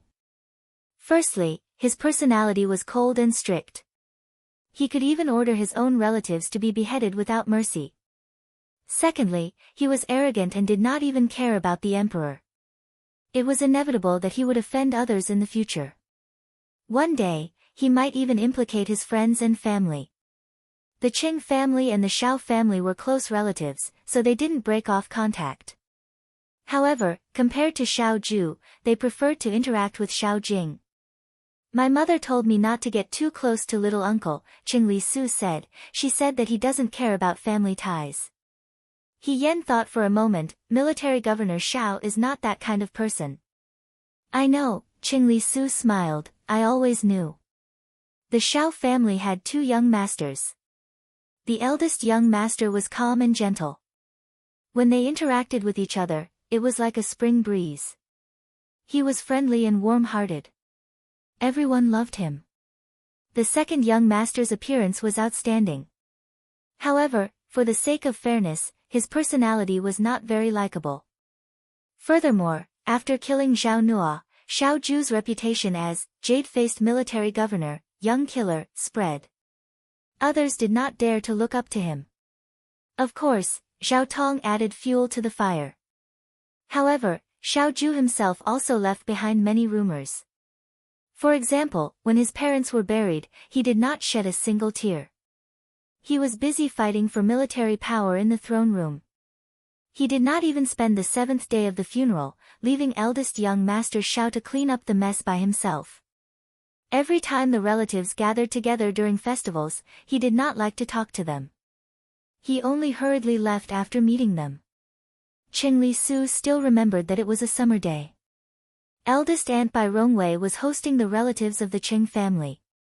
The Xiao family did not have many people nowadays. It was rare for it to be so lively. Qing Li Su also went. At that time, Xiao Ju had already been bestowed the title of General Fengyun. He had just turned 18 and returned to Shuajing. The women were all eating snacks and drinking tea in the main room. The men were discussing politics with Xiao Jing. Qing Li Su looked around and did not see Xiao Ju. He was very naughty when he was young. Everyone around his age did not like to play with him. Qing Li Su looked for fun. He ran to the Xiao family's backyard and saw a cat with a colorful face. He chased after the cat and ran behind a screen inside the ancestral hall. It was summer and the weather changed quickly. In the evening, there were already dark clouds above the city walls. Thunder rumbled and suddenly, heavy rain poured down. He held the cat in his arms and wanted to go out. Suddenly, he heard footsteps. Someone came in. Qing Li Su secretly poked his head out from behind the screen and saw his mysterious uncle walk in. The young man was wearing a round satin robe with a golden crown on his head. He had a graceful appearance and was like a glittering jewel. When he was young, he liked to wear white robes. Now that he was older, he only liked to wear dark clothes. It made him seem even colder and harder to understand. Xiao Ju walked into the ancestral hall. He picked up 3 incense sticks and lit them. Qing Li Su's eyes widened. There were all kinds of rumors about Xiao Ju. Qing Li Su heard that Xiao Ju never lit incense for his parents. He was a heartless person. But now, it seemed that the rumors were not completely true. He moved slowly but carefully. First, he dusted the incense burner and wiped it clean with a cloth. Then, he lit the incense sticks and inserted them into the burner. Niao niao smoke rose from the burner and dispersed in the air. He did not leave. He did not say anything. He just stood there with his eyes lowered. No one knew what he was thinking. The summer weather was hot and humid. Water vapor came in from the outside. It was sticky and the thunder was louder. The young man narrowed his eyes. His expression was calm. The rain outside washed the eaves, but inside the house, it was unbelievably quiet. Qing Li didn't understand what was going on, but he felt that the atmosphere was strange. He didn't even dare to breathe loudly. He hugged the cat and sat behind the screen with his cold uncle for more than an hour. After a long time, the rain stopped. Xiao Ju left the ancestral hall. From the time he entered the ancestral hall to the time he left, he only lit 3 incense sticks. He did not say anything and did nothing. He just sat there quietly. But these 3 incense sticks made Qingli Su feel that under his uncle's cold appearance, there was a different gentleness. He was not the heartless person that others said he was. There were many people in the world who hid their true feelings under their cold appearance. It was not that there were no such people, but they were not good at expressing themselves. Others always said that Qingli Su was still like a child, naive and ignorant. However, in the eyes of a child, he was able to distinguish between good and evil. He did not think that this uncle of his was as mean as his mother said. He liked this uncle more than eldest young Master Xiao. My uncle is very powerful. Qingli Su looked seriously into her eyes and said, if you stay with him for a long time, you will also like him. He Yan laughed and couldn't help but rub his head. I know. I knew it a long time ago. Thousands of miles away in Shuajing, the spring river was also full of sparks. The water lanterns reflected on the water and under the water. It was impossible to tell the difference between heaven and earth. Today, it was drizzling. Above the water lanterns, there was a small paper cover to prevent them from being extinguished by the rain. In the ancestral hall of the Shaofu, someone was burning incense. Ever since Xiao Zhongwu and his wife had passed away, the number of servants in the general's fu had decreased greatly. There were only 2 young masters, and Xiao Ju was often away from the fu. In the end, it was only Xiao Jing and his wife who did not need so many servants. Normally, it was quiet, but when he looked at it occasionally, it was a little cold and cheerless. Xiao Jing wore a jade-colored robe. He was as tall and warm as bamboo. When he stood next to Bai Rongwei beside him, anyone would praise them as an immortal couple. Niao niao, the autumn rain continued outside. A cool wind blew. He took off his cloak and covered Bai Rongwei with it. In a warm voice, he said, the weather is cold. Be careful not to catch a cold. I'm not cold. Bai Rongwei smiled at him and said worriedly, I wonder what the weather is like in Liangzhou. Tonight is the Hungry Ghost Festival. Xiao Jing looked at the drizzle in the courtyard and said, if Huaijin was here, it would be good. He won't come to the ancestral hall. Bai Rongwei shook her head. He won't enter the ancestral hall. He will enter. Xiao Jing's answer was very certain. Bai Rongwei looked at him with surprise. But I've never seen him before, it's raining today, and there's thunder. Xiao Jing smiled. He will enter. Ruby, I don't understand. Bai Rongwei did not understand. When Huaijin was very young, he was brought to the mountains by his father and was taught by an expert. Xiao Jing held her hand and said softly, throughout the year, we only see him a few times. He has a proud personality. Mother does not like him to play with knives and sticks. In reality, the relationship between Huaijin and mother has never been good. Madame Xiao was the Empress Dowager's niece. That year, it was the Empress Dowager who had bestowed this marriage. Xiao Zhongwu was handsome and powerful, and Madame Xiao liked him very much. But after the marriage, the conflict between the two gradually came to light. Madame Xiao was a delicate flower that grew up in the house. She could not bear the slightest grievance. Xiao Zhongwu was after all a military officer. He was not as attentive as the son of an aristocratic family. Although he had never taken a wife, sometimes it made Madame Xiao unhappy. During the years when the two of them quarreled most fiercely, it was because of Xiao Ju. Madame Xiao did not want her 2 sons to become martial artists. Swords and arrows had no eyes on the battlefield. She herself did not like killing and was a gentle and kind Buddhist. At that time, Xiao Jing missed the best opportunity to practice martial arts because of his health. He had no other choice. Xiao Ju, on the other hand, had been regarded as the future successor by Xiao Zhongwu since young. Madame Xiao did not want her son to follow in Xiao Zhongwu's footsteps. But for the first time, Xiao Zhongwu, who had always been obedient to Madame Xiao, did not listen to his wife's advice. The son had been separated from his mother for too long. Although they were related by blood, they were still unfamiliar with each other. Moreover, Xiao Ju was not as obedient and gentle as Xiao Jing when she was young. Sometimes, she would even show a rebellious side. Facing this cold and arrogant son, Madame Xiao did not know how to get along with him. Madame Xiao tried to be friendly with Xiao Ju, but Xiao Ju's reaction was also indifferent. Madame Xiao liked to drink tea and discuss poetry, but Xiao Ju liked to practice swordsmanship and ride horses. Although Xiao Ju was also good at poetry, the one who accompanied Madame Xiao in the end was Xiao Jing. My mother told me in private that she was actually a little afraid of Huaijin. Xiao Jing said, seemingly amused. After that, she did not deliberately talk to Huaijin. The two of them were always very polite to each other. Huaijin was actually very pitiful. Xiao Jing's smile became sad. My father was cold and hard. He did not tolerate Huaijin at all. I only found out later that he suffered a lot on the mountain. If he did not tell us, we all thought that he was living a good life. If it were me, I probably would not have been able to hold on for long. He laughed self-deprecatingly. Bai Rong patted his hand comfortingly. Nonsense. You can do well too. Xiao Jing recalled the year when Xiao Ju came down from the mountain. He asked his younger brother, how was it on the mountain? The youth stretched lazily and smiled lightly. Not bad. The 3 words, not bad, hid all the hardships he had suffered.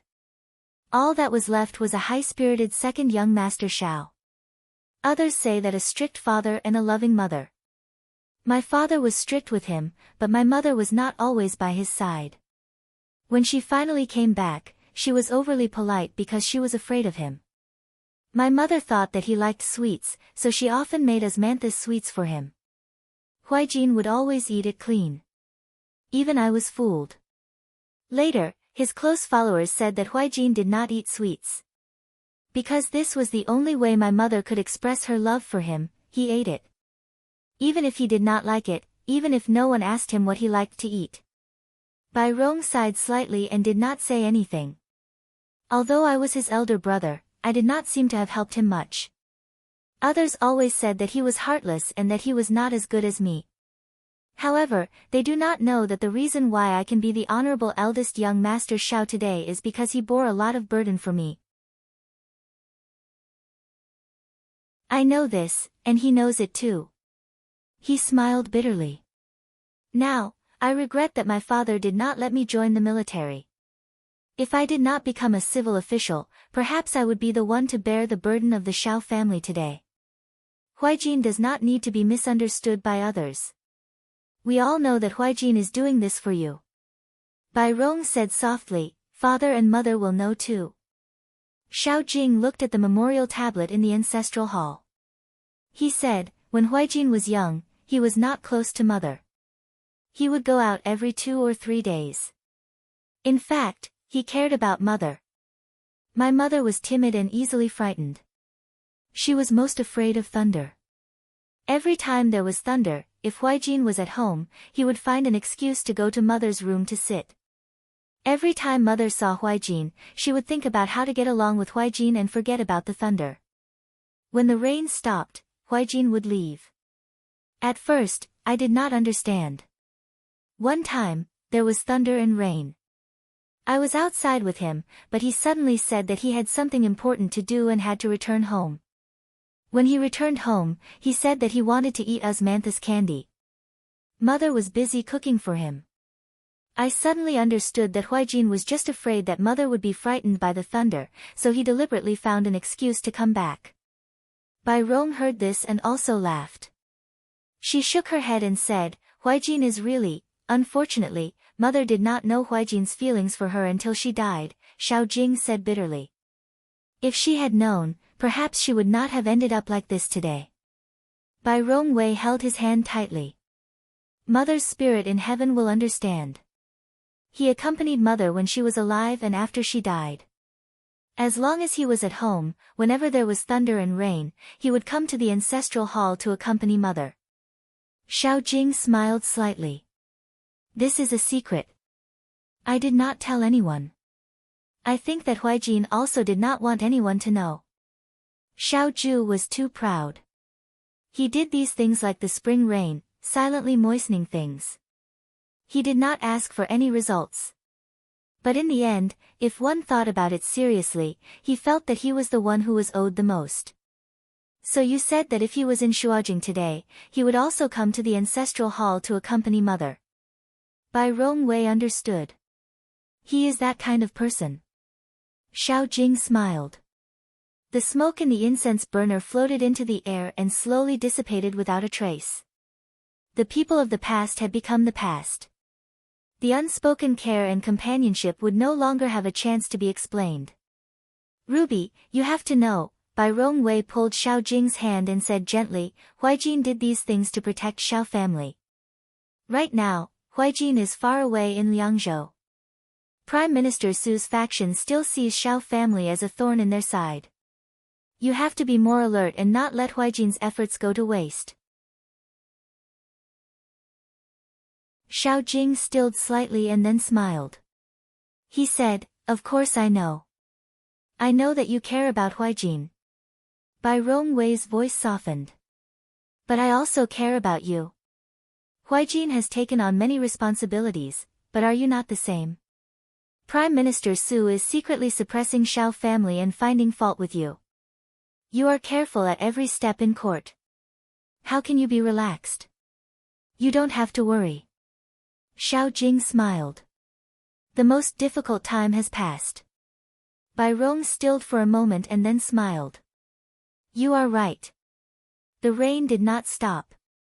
The courtyard in Shuajing was soaked.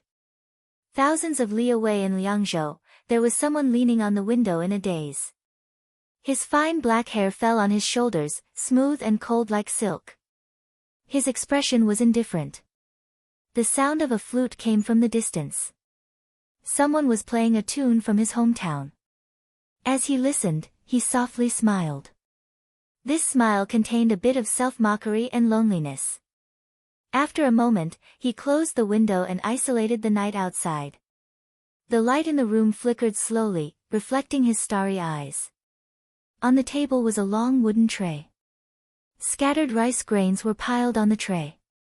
The rice grains were different and small flags made of red cloth were inserted. Shen Han, Liang Ping, and the other instructors were all in the room. They surrounded the table and stared at Xiao Ju's movements. Governor, these are the places to put the flags? Isn't there too many? Not too many. The youth's figure was like jade. He held a chess piece and pointed at the red flag at the top. In 7 days, the flag battle will take place on Mount Baiyue.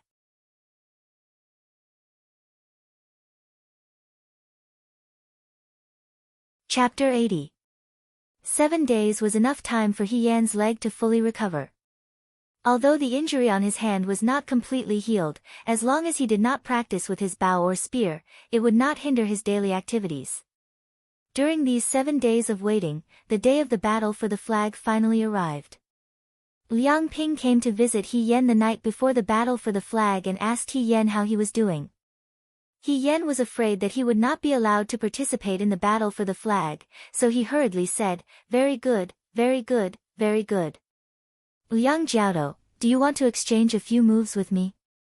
Liang Ping thought of the equestrian archery competition he had with He Yan and felt embarrassed. He immediately coughed lightly and said, no need, as long as you are fine. Come up the mountain with us tomorrow. After he left, He Yan almost cheered out loud. Hong Shan smiled and said, you finally got what you wanted. I don't know what the battle for the flag is like. Xiao Mai looked at He Yan and pleaded, after He Gu goes down the mountain, you must tell us word by word. Isn't your brother going up the mountain as well? Why are you only asking a he? Hong Shan said. My brother won't tell us. Xiao Mai curled her lips. There were tens of thousands of new recruits in the Liangzhou Guard. Of course, not all of them would go up the mountain to compete for the flag. Moreover, they were selecting for the vanguard battalion, so they only selected those who performed exceptionally well on the training field. Xiao Mai and Hong Shan could only be considered average and were not part of the battle for the flag. In their room, only Shi Tu and He Yan were selected to go up the mountain. The injury on your hand is not completely healed. Hong Shan was worried for He Yan. When the time comes, don't fight recklessly. If you can't beat them, run, understand? The entire Liangzhou guard knows that you are strong, so it doesn't matter who wins or loses. A He Gu will be at a disadvantage like this. Xiao Mai felt indignant. If a He Gu wasn't injured, A He Gu would definitely be first. It's okay. He Yan comforted her. Even if I'm injured, I'll still be the first. When the others in the room heard this, they all laughed. It's here again. Our arena master, he is going to set up an arena on the mountain again. Does anyone want to bet on biscuits? Bet my ass. I haven't even paid back what I lost last time. He Yan's heart relaxed a little amidst the clamor. In fact, she hadn't competed for the flag in a long time, and her memories of the last time weren't too good. She wasn't the one who performed the most brilliantly, so no one knew what the result would be this time. However, compared to the results of the battle for the flag, the most important thing was their performance during the battle for the flag. If they wanted to join the 9 Flags Battalion, they wouldn't just be looking at the results of this test. Presumably, all the instructors were hiding in the dark on Mount Baiyue and had a panoramic view of their performance. The person who performed the best might have the chance to enter the 9 Flags Battalion. Therefore, rather than calling this a competition, it would be better to call it a performance. From beginning to end, there was only one person in the audience, and that was second young Master Xiao. She had to put in 120% effort and make every step beautiful and thoughtful in order to win Xiao Ju's favor. She should be able to do it. Outside the Guard Institute, Shenhan cupped his hands in greeting to Xiao Ju. Commander-in-Chief, everything is ready. Green Ears kicked a few times to the side. Xiao Ju stroked its head and said, "Let's go." Shenhan nodded. Suddenly, he remembered something. About young Master Cheng, I've already sent people to protect him in the dark. Don't worry. He looked in the direction of Mount Baiyue. It's about time. Let them depart immediately. Shenhan replied, "Yes, sir." He Yan arrived at the training field. He didn't see Liang Ping, but he saw Du Mao. Du Mao held a booklet in his hand and called out He Yan and Shi Tu's names. The two of them went forward and saw Jiang Jiao, Huang Xiong, and Wang Ba standing on the side. 5 people form a group during the flag battle. You're in the same group. Du Mao said, after the time it takes to burn a stick of incense, you'll depart on foot and head to Mount Baiyue. Don't cross the mountain. There are red flags everywhere on the mountain. You'll have to return before sunset. After a pause, he continued, there will be 30 groups of recruits going up the mountain. The group with the most flags will be the winner. There are weapons on the weapons rack. Quickly pick a suitable one. Crossbows can't be used. During the flag battle on Mount Baiyue, don't hurt your comrades. Don't overdo it. Don't hurt your own life. Don't worry about your comrades. They all nodded. Jiang Jiao chose the long spear that he was good at. Huang Xiong took his golden broadsword. Wang Ba was good at crossbows, but crossbows couldn't be used in this battle. Therefore, he chose a phoenix head axe, which looked very cool. Shi Tu took an iron head stick. Everyone looked at He Yan and thought He Yan was going to take the Mandarin duck saber. Unexpectedly, she took a 9-section whip from the rack.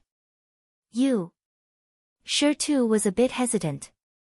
They all knew that He Yan was good with the saber, crossbow, and spear, but they didn't know how good she was with the whip. In the end, the whip didn't look as impressive as the saber or sword. You'll know when we get to the mountain. He Yan smiled.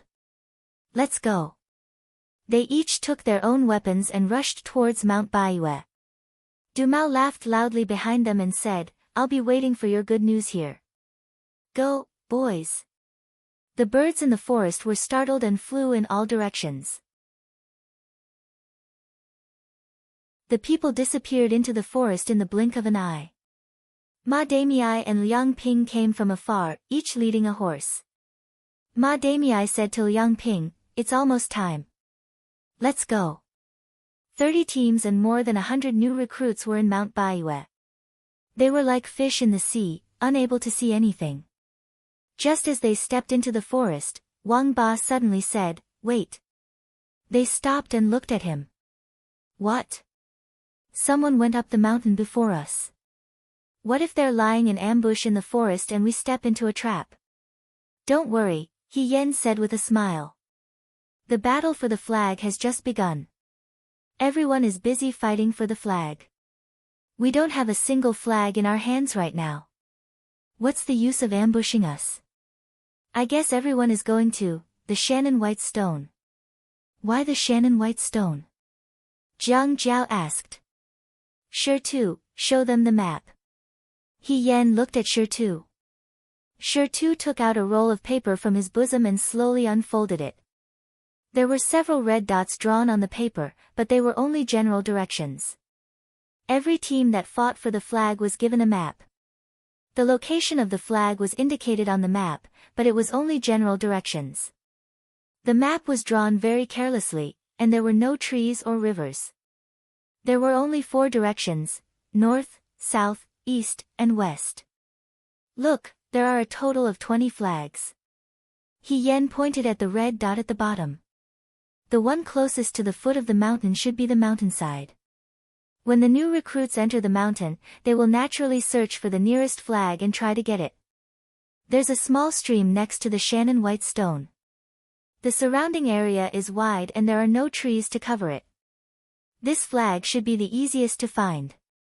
Most of the brothers who went up the mountain before us are probably looking for this flag." "How do you know it's the Shannon White Stone?" Huang Xiong was suspicious.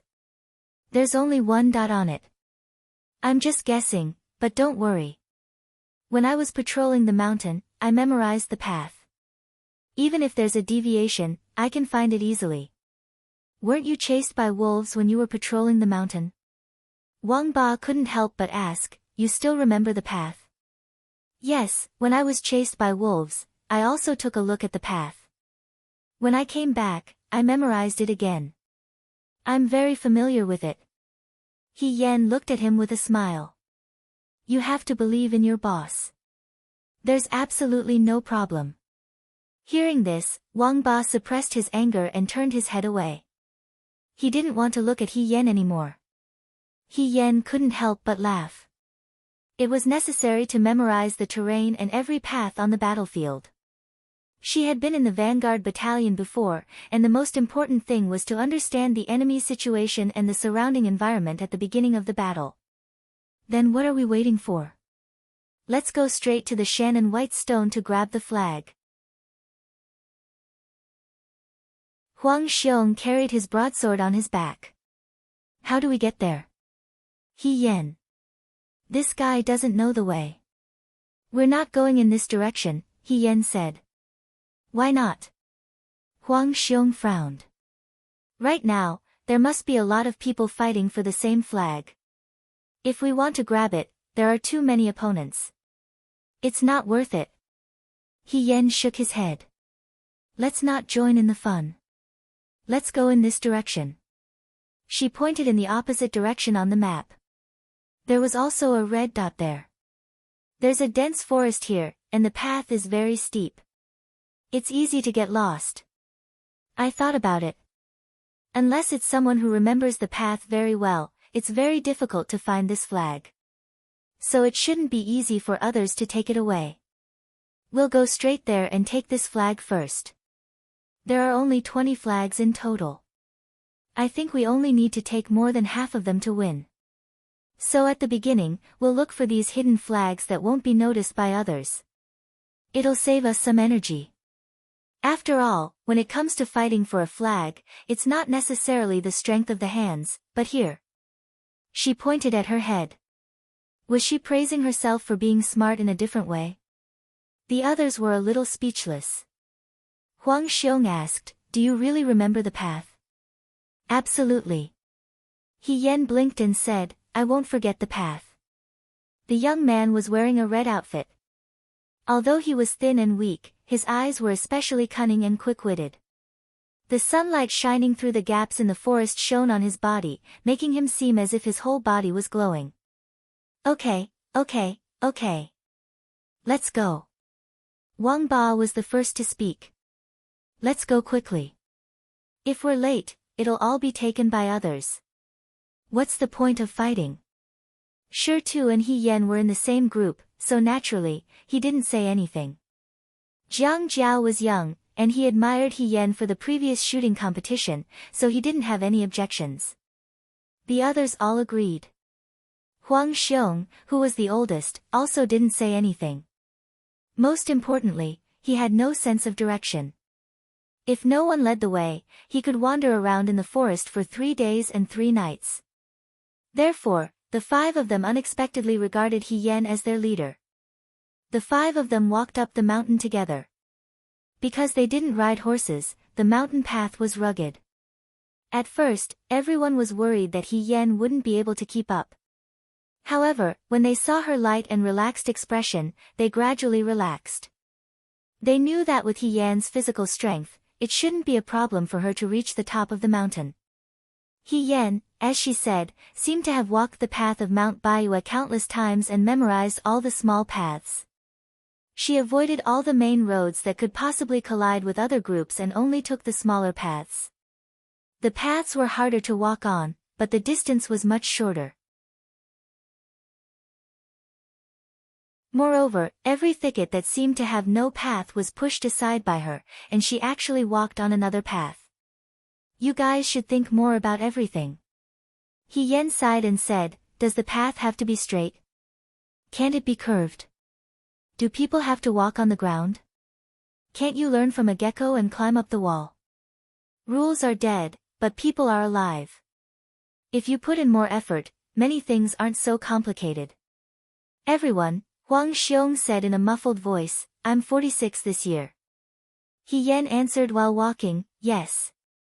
You're only 16 this year. In other words, what right did a 16-year-old brat have to teach his elders? The elders have eaten more salt than you have eaten rice. He Yan said, but you still don't know the way. Huang Xiong didn't know how to respond. What kind of person was this? He was completely invulnerable. As they talked, they climbed over a mound and saw a small flag hidden in the bushes, standing alone on the ground. Found it. Jiang Jiao's eyes lit up. He took a few steps forward and held the flag in his hand. There really is one. It really was found. Wang Ba muttered. Seeing the young man leaning against a tree, he said leisurely, I already said that I won't forget. Seeing this, the monitors hiding in the bushes took 2 steps forward and whispered, what's going on? How did they find it so quickly? It was reasonable to say that the flag was hidden deep in the bushes, and the road was not easy to walk on. Most people should be fighting for the white stone flag in the south of the mountain. However, at this time, this group of people had come here directly from the beginning. Moreover, they didn't encounter any obstacles on the way. Did they know the location of the flag in advance? Don't worry about it. Hurry up and reply. The monitor quickly wrote a few words on a piece of paper and sealed it into the copper tube on the pigeon's leg. In a room in the station, the black and white pieces on the chessboard were scattered. Someone was playing chess. A pigeon flew to the young man's shoulder and cooed twice. The latter took the copper tube from its leg and took out the note to read it. Shen Han looked at the note in confusion. Xiao Ju passed the note to him. Shen Han took it and read it. After a moment, he said in shock, they found it so quickly. It's expected. Xiao Ju curled his lips and smiled. His eyes became clearer and clearer. He said, at this time, he came here directly in the morning. There were 20 flags on the White Moon Mountain. The closest flag was next to the white stone in the south of the mountain. Although it had been found early in the morning, there were too many people who came to fight for it. Until now, there was no clear winner. Instead, the flag in He Yan's hand became the first flag to be found. This was because no one came to fight for it. He remembers the way. Shen Han was suspicious. Even if there was a patrol at the beginning, it was impossible for a person to remember the way so well. Moreover, at the beginning, the recruits didn't know the purpose of patrolling the mountain, so they didn't deliberately remember the way. To be able to remember half of it was already very good. Not necessarily. Maybe, Xiao Ju said, he just knew about today's flag fight in advance.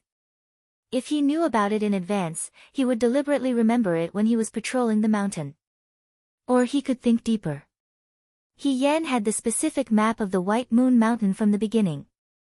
Therefore, when he saw the flag, he knew the specific location.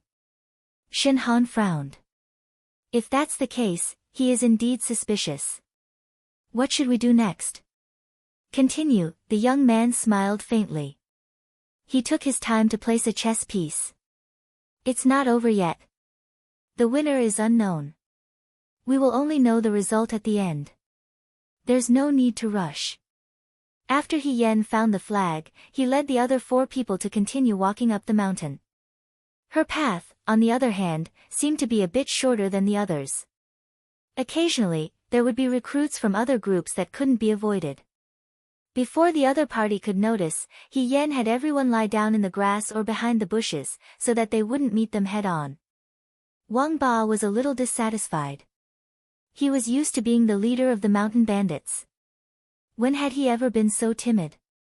He only said, "We're not afraid of them." Why are we hiding? I think we shouldn't hide. Let's just go and fight for it. It's still early, He Yan patiently explained to him. The other recruits we meet may not have flags, but we have flags. Once there's a conflict, if we win, we may not get the spoils. If we lose, we even lose the flags in our hands. Isn't it not worth it? Seeing that Wang Ba was still unwilling, she unfolded the map in her hand and showed it to Wang Ba. I've seen it. Just like before, there are a total of 3 flags hidden in the depths of the forest. We've already gotten 1, so there are still 2 more. If we walk along this path, we should be able to find the last flag, which is close to the top of the mountain. We'll get these 3 flags first. After we get these 3 flags, we'll reach the top of the mountain. She said, when we reach the top of the mountain, we'll think about what to do next. These words barely convinced Wang Ba. He said, this is what you said. There are still 2 flags. If there aren't any, he waved his fist, I'll teach you a lesson. He Yan wasn't afraid at all. She smiled and took his fist away. Little brother, you can't be so rude to boss. She looked into the distance. Let's go. The sun was getting brighter. Although the depths of the forest weren't as hot as the bottom of the mountain, because the mountain path was rugged, everyone was sweating profusely. There were many birds, beasts, insects, and ants on the mountain, and they even encountered a few snakes on the road. Surprisingly, He Yan dealt with these unexpected situations with ease. Compared to Wang Ba, she was more like the master of the mountain. If they didn't know that He Yan was a recruit from Shuajing, they would have thought that she was a hunter born and raised on Mount Baiyue. She didn't lie. Although the path she led was a bit bumpy, she was able to find the other 2 flags without any hindrance. The last flag was taken by Jiang Jiao. Huang Xiong looked ahead and said uncertainly, the top of the mountain is in front of us. He Yan nodded. That's right. She looked down the mountain. We took a shortcut. Along the way, we didn't meet any other groups that were faster than us. We should be the first to reach the top of the mountain. While the other recruits were busy fighting for the flags, they avoided other people and only looked for the flags. It was very convenient and also saved a lot of time. Wang Ba sat down under a tree, unscrewed the water bottle at her waist, and drank a big mouthful of water. She said, we didn't do anything except kill 2 snakes. We took 2 axes for nothing. I say, we're here to look for something, not to steal something, right? It was quite sullen to avoid other people and look for something secretly. Although Huang Xiong and Jiang Jiao didn't say anything, their expressions showed that they agreed with Wang Ba's words. Shi Tu said, "It's fine as long as we win. There's no need to stick to the method. Brother Shi Tu is smart." He Yan smiled. "If you want to compete, why don't you just go to the martial arts practice field and challenge them? Fighting for the flag isn't a test of one's skills." She clapped her hands, looked at everyone, and smiled. "However, I never said that we were going to hide here forever." He Yan said, "Let's all prepare." "Prepare for what?" Jiang Jiao didn't understand. He Yan smiled faintly, "Robbery." "You're tuning in to the Blissful Bookshelf YouTube channel. We're so grateful for your support, and don't forget to subscribe to join us on this incredible journey through captivating stories. Your generosity through donations truly makes a world of difference, as it's the primary source of revenue that allows me to expand and enhance this channel for you. Thank you from the bottom of my heart for being a part of this adventure.